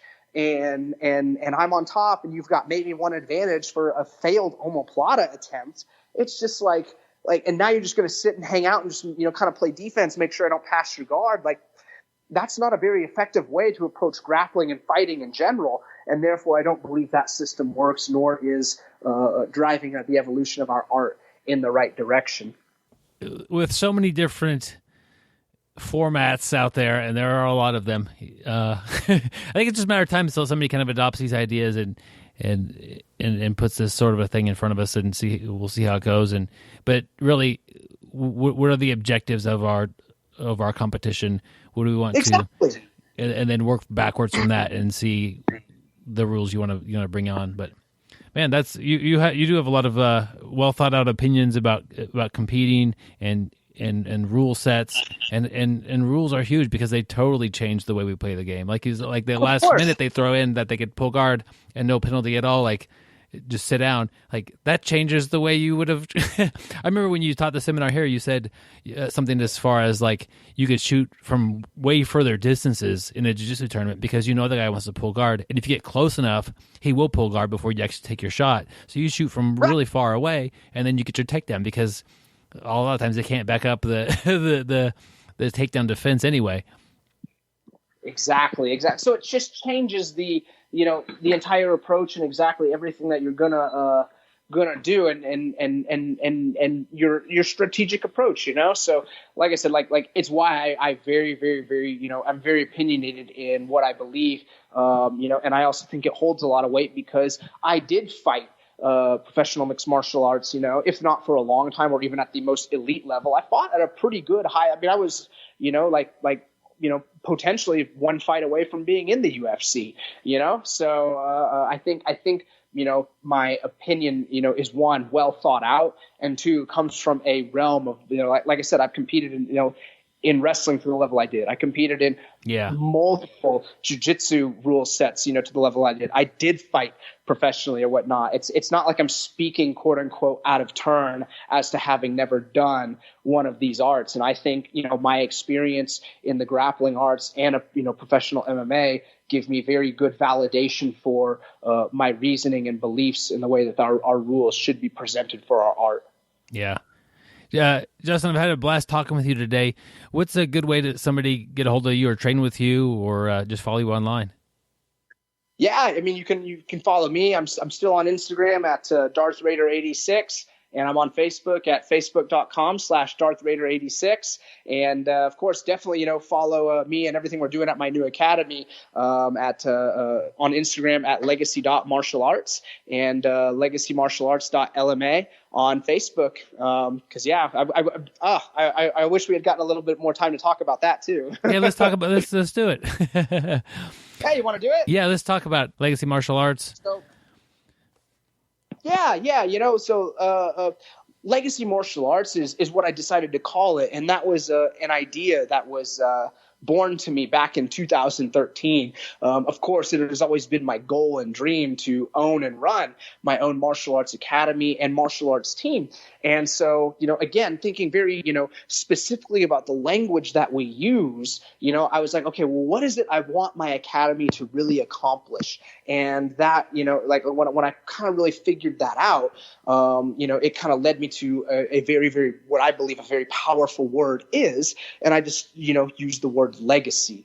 That's a very, very powerful word that everyone can get behind, okay? Everyone leaves a legacy, but very few people actually leave a legacy on purpose, And I believe that was very important. So I sat down and I just started thinking about what am I going to do? What is it I really want to accomplish with martial arts? And that led me to my mission statement, which is, our mission statement at Legacy Martial Arts is to train, inspire, and empower people to become others-focused leaders in the community through martial arts. I believe that martial arts empowers a person's confidence, unlike any other sport out there. And for that reason, with that sort of empowered confidence, I believe we as martial artists have a responsibility to set an example and inspire those around us in our community to be the best that we can be and to continue to seek that each and every single day. And so my challenge to all of my students, especially my kids' students, is when they go back to school after 2, 3, 4 months of training here and whatnot, I hope that they start to see themselves as leaders at their schools, in their community, and that they have a responsibility to set a correct example and be a role model to inspire all of those around them, And so it was like that led me to our vision statement for Legacy Martial Arts, and again, and as also explaining kind of the why and what our purpose for being there is, even just beyond, inspiring and empowering people to become others-focused leaders in our community. Legacy Martial Arts is also a way of saying what we're going to leave behind, and I'm very, very clear on that point. I didn't name it Legacy Martial Arts, out of ego. It's not my legacy. This is our legacy, and everyone here plays a part, and every part that every person plays leaves their own legacy behind, So it's a way of saying what we're going to leave behind in our community. And we are passionate about building better leaders through martial arts. And by doing this, our students, our families, our team, and then ultimately our community will all be better than we found them. So every person that we interact with, we always should have the focus and vision to making sure that they are better, than just for being around us, as opposed to not. And when we approach with this mindset, our team comes together, and I tell them this all the time. I say, look left, look right. When you walk through that door, your mindset should not be, all right, I'm going to work this hard this day to get this, much out of it. That way I can get what I need, out of all of this, and don't get me wrong, there's some value in that. And you should always want to be giving your best or whatnot, but let's change the why. I want to come in and give my very best. And then also have the mindset of when I come in and I walk through these doors of the academy today, which one of my teammates will I have the honor and pleasure of being partners with to make them the very best they can be? How can I help them? Because the first comes from a mindset of walking in and you know what? I'm looking out for number one. I don't care what anyone else is doing as long as I get what I need or whatnot. You've got one person looking out for you then, okay? You come in with the latter mindset, all of a sudden you're looking out as best you can for everyone else. Well, now you've got 20 other people looking out for you, all right? So no longer you just looking out for number one. You've got 20 other people looking out for you while you're busy looking out for 20 other people, okay? And so it very much sounds a lot like, the Three Musketeers, all for one and one for all, which is a very, kind of cliche statement or whatnot, but nevertheless holds a lot of weight and truth. And if we have that mindset, even our parents, the parents of our kids, we want them to have the mindset of, not come in, oh, what can this place do for my child? Which usually initially, that's kind of the mindset, when you first get there, until you kind of become immersed in the culture and environment. It's not what can this place do for my child? It's what can we all do to make sure that we have the very best team that we can have. How can I walk in and help every one of my child's teammates become the very best versions of themselves they can too, And then once again, you're not just looking out for number one, you've got 19 other people. When you project and give off that kind of vibe, and energy and enthusiasm, it's going to be returned to you tenfold because you've got tenfold the number of people there doing the exact same thing for you, And so we're very much, all inclusive, trying to build each other up, which led me to my second point. What was I going to call? And I touched on this earlier. What was I going to call my kids' program? Yeah. Warriors, champions, and not that that's wrong, it's just like, well, what is a warrior? We really prepare these kids for war. Maybe, I doubt it, warrior's fine. Champion is fine. Another one that kind of went through my mind when I was thinking about all this, that I've never really heard, was soldier. When I was in Taekwondo, they had what was it? They had a program that was called the Blue Victory program. Of course, it was an upgraded program, cost more, you got more training, blah, blah, blah. And then they had Wolf Soldier after that, which, again, sounds really cool, but what is it we really want to project? So I decided when I wrote the mission statement to, inspire and empower people to become others-focused leaders, it hit me. It was like I think martial arts has the very best chance of teaching and creating leadership more than any other sport or art out there. And because it does, I also believe that it's our responsibility, that we make sure that happens. And so I decided to call my program, instead of the little dragons, little ninja, or anything like that, I went with leaders. So we have a little leaders program. We have a junior leaders program. We have a teen leaders program. And what is that also doing? They understand when they come in someone will get up and say, all right, all little leaders line up. What does that once again help do and reinforce? I am a little leader. I am a martial arts I'm a martial arts junior leader. And they hear the words that they are leaders all the time. And, you're only able to tune that out, quote unquote, for so long before you start to really begin to, hey, you know what? Like, I am a leader. And then, of course, I have like we have a powerful word of the month. One of our words of the month going through our program is the word leaders, and I really, dived into this a long time ago, this whole leadership or teaching leadership, aspect and avenue. I created a junior instructors leadership team, probably, almost 10 years ago. And I definitely want to give them credit and give them a shout out because they're a big reason and part of everything that we're doing, and everything that they have left behind. Most of them are, high school or about to graduate high school now and in college, which is really, cool to see. And I'm still very close with all of them, but I want to give them a quick shout out to my first leadership team that really empowered impacted everything we're doing today. And those shout outs go to Sarah Lau, Jacob Absher, Josiah Absher, Blake Nance, Caleb Baker, Hannah DeGand, Blaze Withrow, and Ian Foster. And those 8 individuals really, we all kind of came together, and it was a junior instructors program. And, I called it a leadership team. And I got to one point in time, I was like, well, I didn't think I was doing a very good job with calling it a leadership team. And so I just asked myself, I was like, well, what is a leader? How do I define leader? And I didn't really know. You kind of have a general sense. I was like, define leader beyond someone who leads. I asked myself this question. I really couldn't do it. I kind of had, you have that general sense of feeling of the word and what it's supposed to mean, but you don't really know. I couldn't really succinctly write it out and define it. I was like, well, what does leadership mean? And I didn't really know. I was like, that's probably a big red flag. And so because of these individuals, I started really, I was like, okay, well, let's start going and research it, So I have 4 big mentors now when it comes to leadership, and they are Craig Groeschel, Simon Sinek, Jocko Willink, and John Maxwell. And probably the bigger 2 influences are Craig Groeschel and Simon Sinek. So I started watching Craig Groeschel's leadership podcast online and I absolutely love them.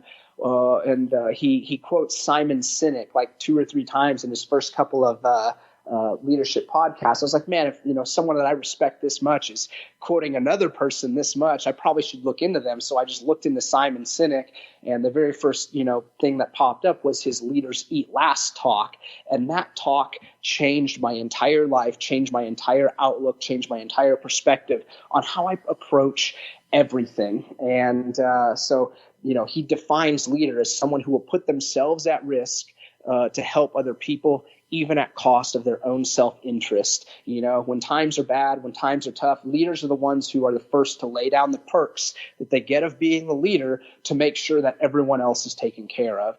And I teach every single one of my kids' students that that's the actual true definition of what a leader is, and what does it mean to be at cost of your own self-interest? I'm not saying, most situations are not as dire as to actually laying down your life, though that actually, really would be, one scenario of, being a leader. You hear it in stories of Marines all the time, how one will lay down his life for another or whatnot. But usually in the community we live in, situations are not so dire. It's usually more to the point of like, just, okay, setting vulnerability aside, all right, having the confidence to just walk over to someone, introduce yourself and say, hey, I don't know you yet. I'm so-and-so. How are you doing? It's so good to see you. Really nice to meet you. Maybe it's a new kid at school. I give them this scenario all the time, especially before school, begins, during the summer. We talk about this. I'm like, you see someone new at school, they don't know anyone or whatnot. I hope that you have the ability to put your cost of looking stupid, your cost of whatever embarrassment or just maybe you're just shy. You can put that aside through the martial arts skills and training of empowered confidence you have, cross that barrier, all right, and make someone else feel included. And that is really what we are trying to and I am trying to preach and promote. And those 8 individuals, are the ones that really led me down this path. And this is, that kind of vision. When we have a vision like that, think about how different, think about what our community, think about what schools would be like if we can continue to impact and more and more and recruit and more people have this kind of mindset, the kind of world, the positive impact that the world might make on so many young lives. And when you can see that, when you can, envision that kind of world, it becomes an idea that is absolutely unstoppable. And it's also very worthwhile to pursue. And so that was my idea behind opening up, my own martial arts academy. This is the point that I'm trying to drive home. Don't get me wrong. I absolutely love competing. I love, leading my team to competitions. I love the camaraderie that we get built from all of that or whatnot, but ultimately, like, our ultimate goal is not to win all the team titles, to not win every single gold medal. Don't get me wrong. Those are good things, but you know what? I'd rather be a good person than to just be someone who has a bunch of gold medals. And I preach that and tell my kids that all the time as well, is if I had the choice of, between having gold or silver, gold, and I'm just not as good a person who doesn't care about, other people as much, or I can have a silver medal and I absolutely care about other people and whatnot, I'll take that silver medal all day long. And those are the kind of people that we want here. We want to influence and build everyone to have that kind of mindset.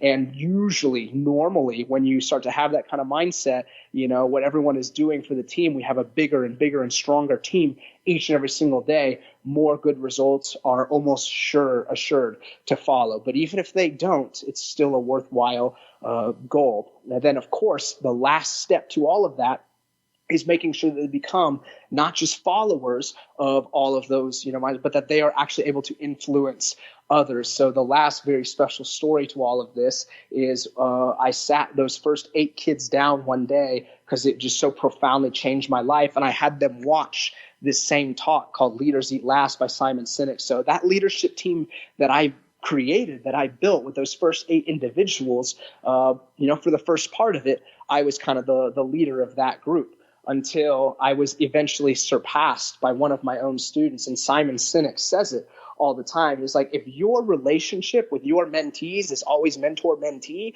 then you have failed. If it doesn't at some point in time become mentor-mentor, a mentor-mentor relationship, then you have failed. And so hearing that, always stuck with me. But it became very apparent on this day. I sat these 8 kids. I bought them all lunch because I was just like, this is just so important. You can't even believe. Well, there's a part in the talk where Simon Sinek is talking about alphas and alphas in certain communities and what defines alpha and that kind of thing and whatnot. And it was just, it was funny, but at the same time, it was also true. So we're all sitting there, like we're all eating lunch. We're watching this talk. It was awesome. Well, one of the kids who was a little bit newer to the group leans back and turns and whispers very loudly right in the middle of it. He turns to Sarah Lau and says, "Sarah, you're the leader," you're the alpha. And funny, we always kind of had a big joke about that or whatnot. But at the same time, she was very much self-proclaimed by the rest of the group that was there, myself included, that day, and actually surpassed me on the quote-unquote leadership totem pole. And it was just a really awesome and cool thing to see that even this young man, was able to turn and recognize, within our own little group or whatnot, who the alpha was, And so again, funny, because leadership is not about skill set. It's not about title. It's not about rank. It's not about position. It is about none of those things. It is a choice. It is a decision. And, it was really cool. Like when you really sit back and think about it, it's like, Sarah was, one of the longtime members on that team. She was there from almost the very beginning. Her compassion or how passionate she was with the compassion she showed to all of her teammates was absolutely undeniable and undisputed. And also at the end of the day, she inspired everyone so much with how deeply competitive that she was, that it impacted our team. And she was like, everyone really was always like, she was always able to kind of rally everyone just with her example, which was really cool. And so one day I did this as a way to, kind of further reinforce and show her. I got up in front of the class and I was just like, we're just gonna have a fun little poll. Really, everyone participate. Whatnot. How many have ever being in here, whatnot, have ever had the thought maybe you want to kind of be like me or some of what I've accomplished when you grow up? And about half the class raised their hands, well, how many want to be like Coach Sarah? And the entire other half of the class raised their hands. And what was even more special was every single little girl in that class raised their hand wanting to be like Coach Sarah. Wow. And in that moment, it was a way of communicating to her. It's like, this is the true impact you have really made. All these little girls, they're not looking up to me. They want to be like you, That's cool. And you just couldn't think of a better role model to look up to. So it was, and when I saw all of that happen, all of that take place, it was just like, for me, it was one of the proudest moments I've ever had as an instructor, as well as further drive home the point, we're on the right path, we're doing the right things, and this system is working. And it's just absolutely incredible to not just quote unquote, be the head instructor or the academy owner. It's just cool to be a part of it with everyone else. Wow. That's thank you for sharing that story. That's absolutely, it's cool to see the impact that you're having. And obviously, if you can go train with Justin and his team, go do that. But just know if you're somewhere else that you can still, these things still could happen and you could have great impact. I'm going to go watch that video. I imagine it's on YouTube. Yeah. Well, it's called Leaders Eat Last by Simon Sinek. Changed Awesome. my life. I will watch that during lunch. Right? So, Justin, I really appreciate you sharing that and the rest of the information you had and you brought with us and some stories as well. So thank you so much for hopping on here with me. Byron, thank you so much for having me back. It's always a pleasure. And yeah, absolutely. I look forward to the next time and hope things continue to go well for you. And hopefully we'll get out of this coronavirus mess very soon. Yeah. No, I guess we should say that you mentioned, I think you just said when schools open back up, yeah, we're in the middle of the coronavirus. If you're listening to this years in the future. Right? Yeah. Thank you, Byron. You take care. Well, thank you, Justin. I really enjoyed it and learned a lot, and I'm sure we'll get some mat time together sometime. Yeah, that would be awesome. Of course, you're always welcome. If you ever make your way down here, just message me. Man, it was great having Justin Rader on the show, and it's just, I don't know, me and Gary have both been inspired by him, his story, and really the jiu-jitsu that he brings and the knowledge that he shares with that. It's both on and off the mat, look at who he is as a person as well. He's wanting more than just to teach grappling to students. He's wanting to impact people in their off-the-mat life as well. And I believe that happens with jiu-jitsu. And I think you guys do as well. I mean, you see somebody make a turnaround and they start cleaning up their life. They start putting it together, or they take it from a good spot to even better. As far as I've learned a lot about jiu-jitsu, how to learn things by breaking them down into smaller chunks and figuring out what's the most important thing. And so that's how I've learned jiu-jitsu is what do I need to learn? Okay, Gary's armbarred me. Okay, that's the thing I want to learn right now. Like how not to get armbarred. And like what's the most pressing thing to learn, and then just dive right into that. I have no idea how to avoid this armbar, but I gotta learn it now. And then just that feeling like a challenge is presented to you, and if you work hard and you train and you study and you work with a team, you could get past that challenge onto the next one. And I think that's one big lesson jiu-jitsu has helped me with, and that's something that Justin is bringing to his students there. He's helping them off the mat, which is awesome. Well, guys, I did have an article I wanted to share with you guys. I think it's going to help a little bit with the off-the-mat training. We've mentioned this exercise before. It's one of my go-tos, one of my core workouts. I like to do, as far as like strength training, I do pull-ups, and I like to do Turkish get-ups. And that's maybe why I'm so weak, because I only do a few things. No, but it's within a few minutes, I am breathing heavy, and it's not boring. I don't know. How would you guys describe? Are you familiar? I know Gary's done it. Joe, have you done the Turkish get up before? I have, and I may start doing more of them after reading this article, and I'll tell you about that when my turn comes. But yeah, it can be a strenuous exercise for sure. Yeah.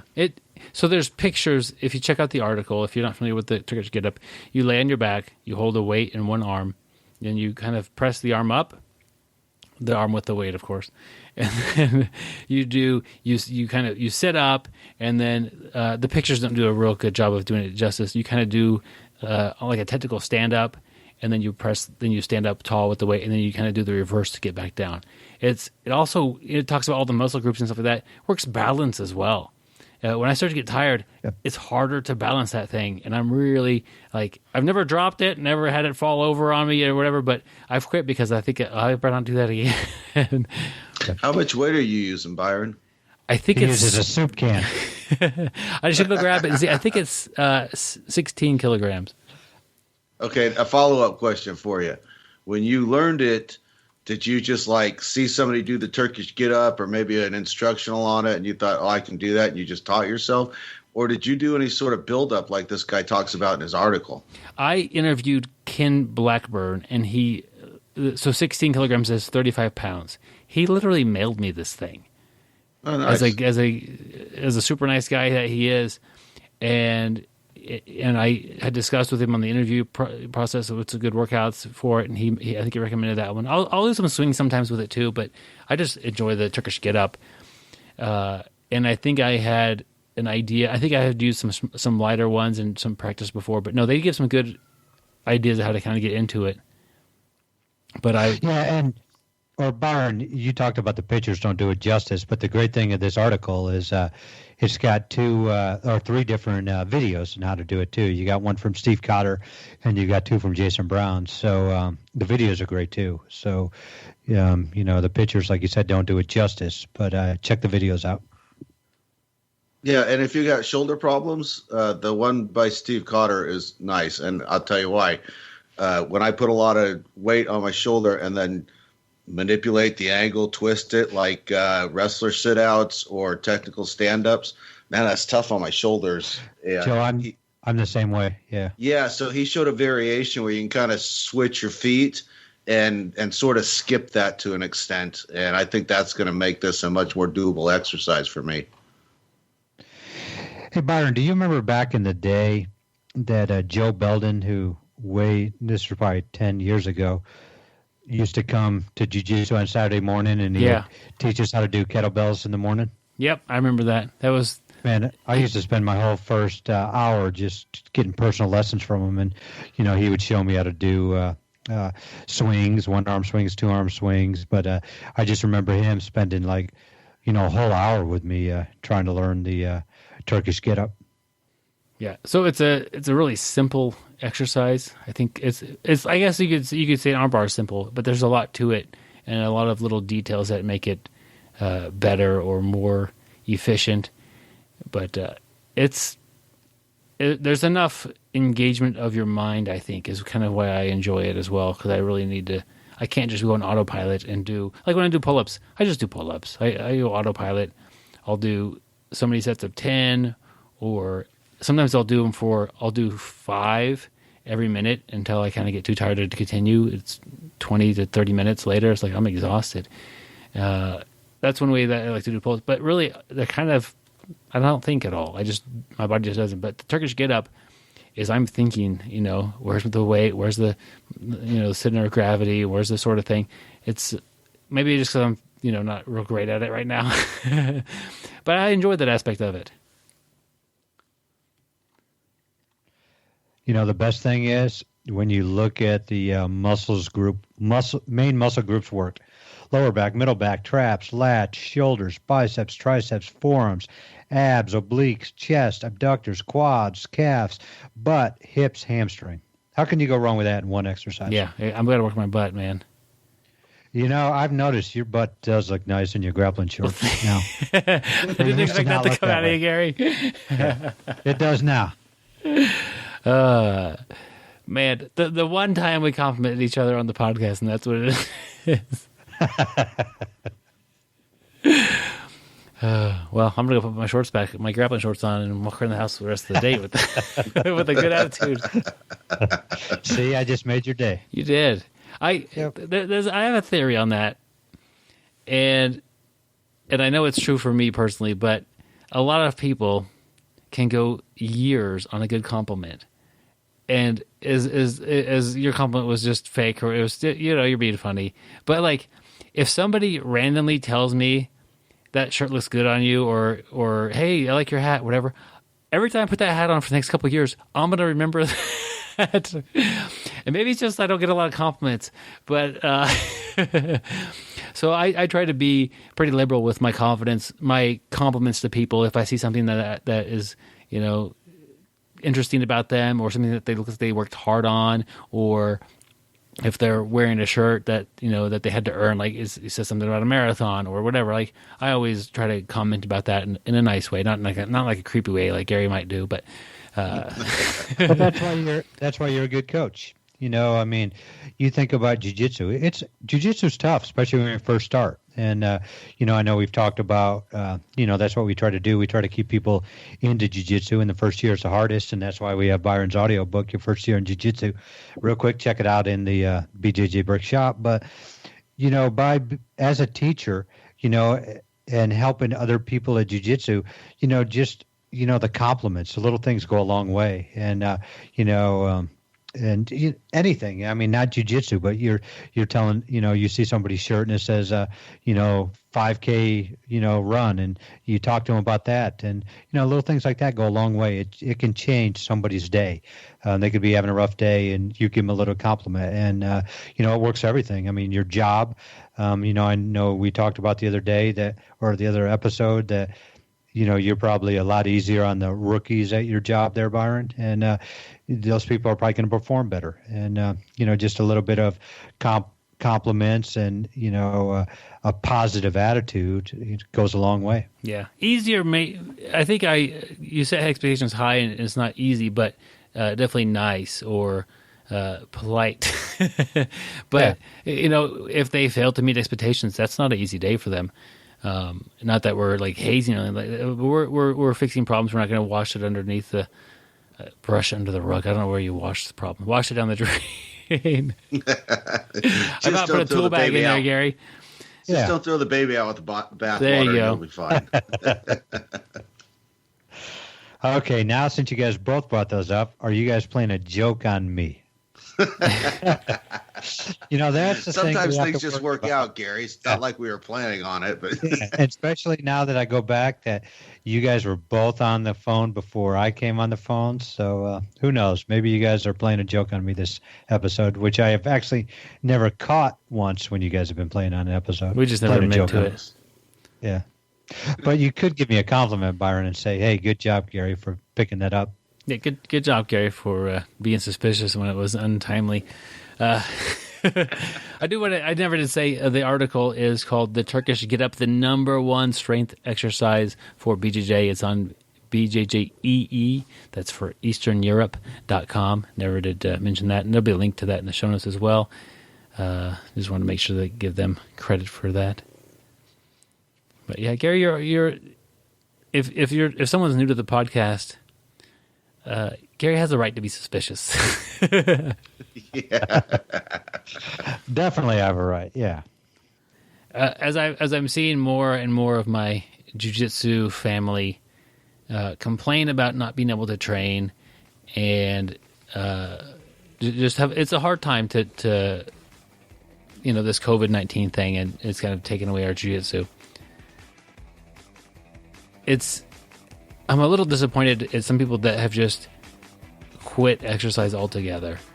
And I think we could talk about how jiu-jitsu makes us mentally tough and makes us, somebody who can get through difficult things and that sort of thing like that. But for me, the reality of it is I enjoy jiu-jitsu. So my workout is a process of enjoyment. Like, that's what a wonderful thing that is. And now my exercises are not nearly as enjoyable as going. And really, if you think about it, I go to a place, hang out with 20 to 30 of my good friends, and then enjoy the thing that we do to, enjoy training. Like, that's all, like, really positive as far as fun and excitement go. And yeah, I get a good workout. I get sweaty. I get some weight-bearing exercises sometimes with people. But we need to be that mentally strong person that we've talked about, where it's important to continue to exercise even when it's not fun, even when it's not your main activity. Find something to do and find something to stay sweaty. And don't forget to shower. Train hard, train smart, train any way you can find to train right now, and we'll see you on the mats when they open up. Thank you for listening. I hope you find the time today to roll. After all, the best way to get better at Brazilian Jiu-Jitsu is to do Brazilian Jiu-Jitsu. You can visit our website at BjjBrick.com for more good times. Swing by and like our Facebook page. Our email is BjjBrick@gmail.com.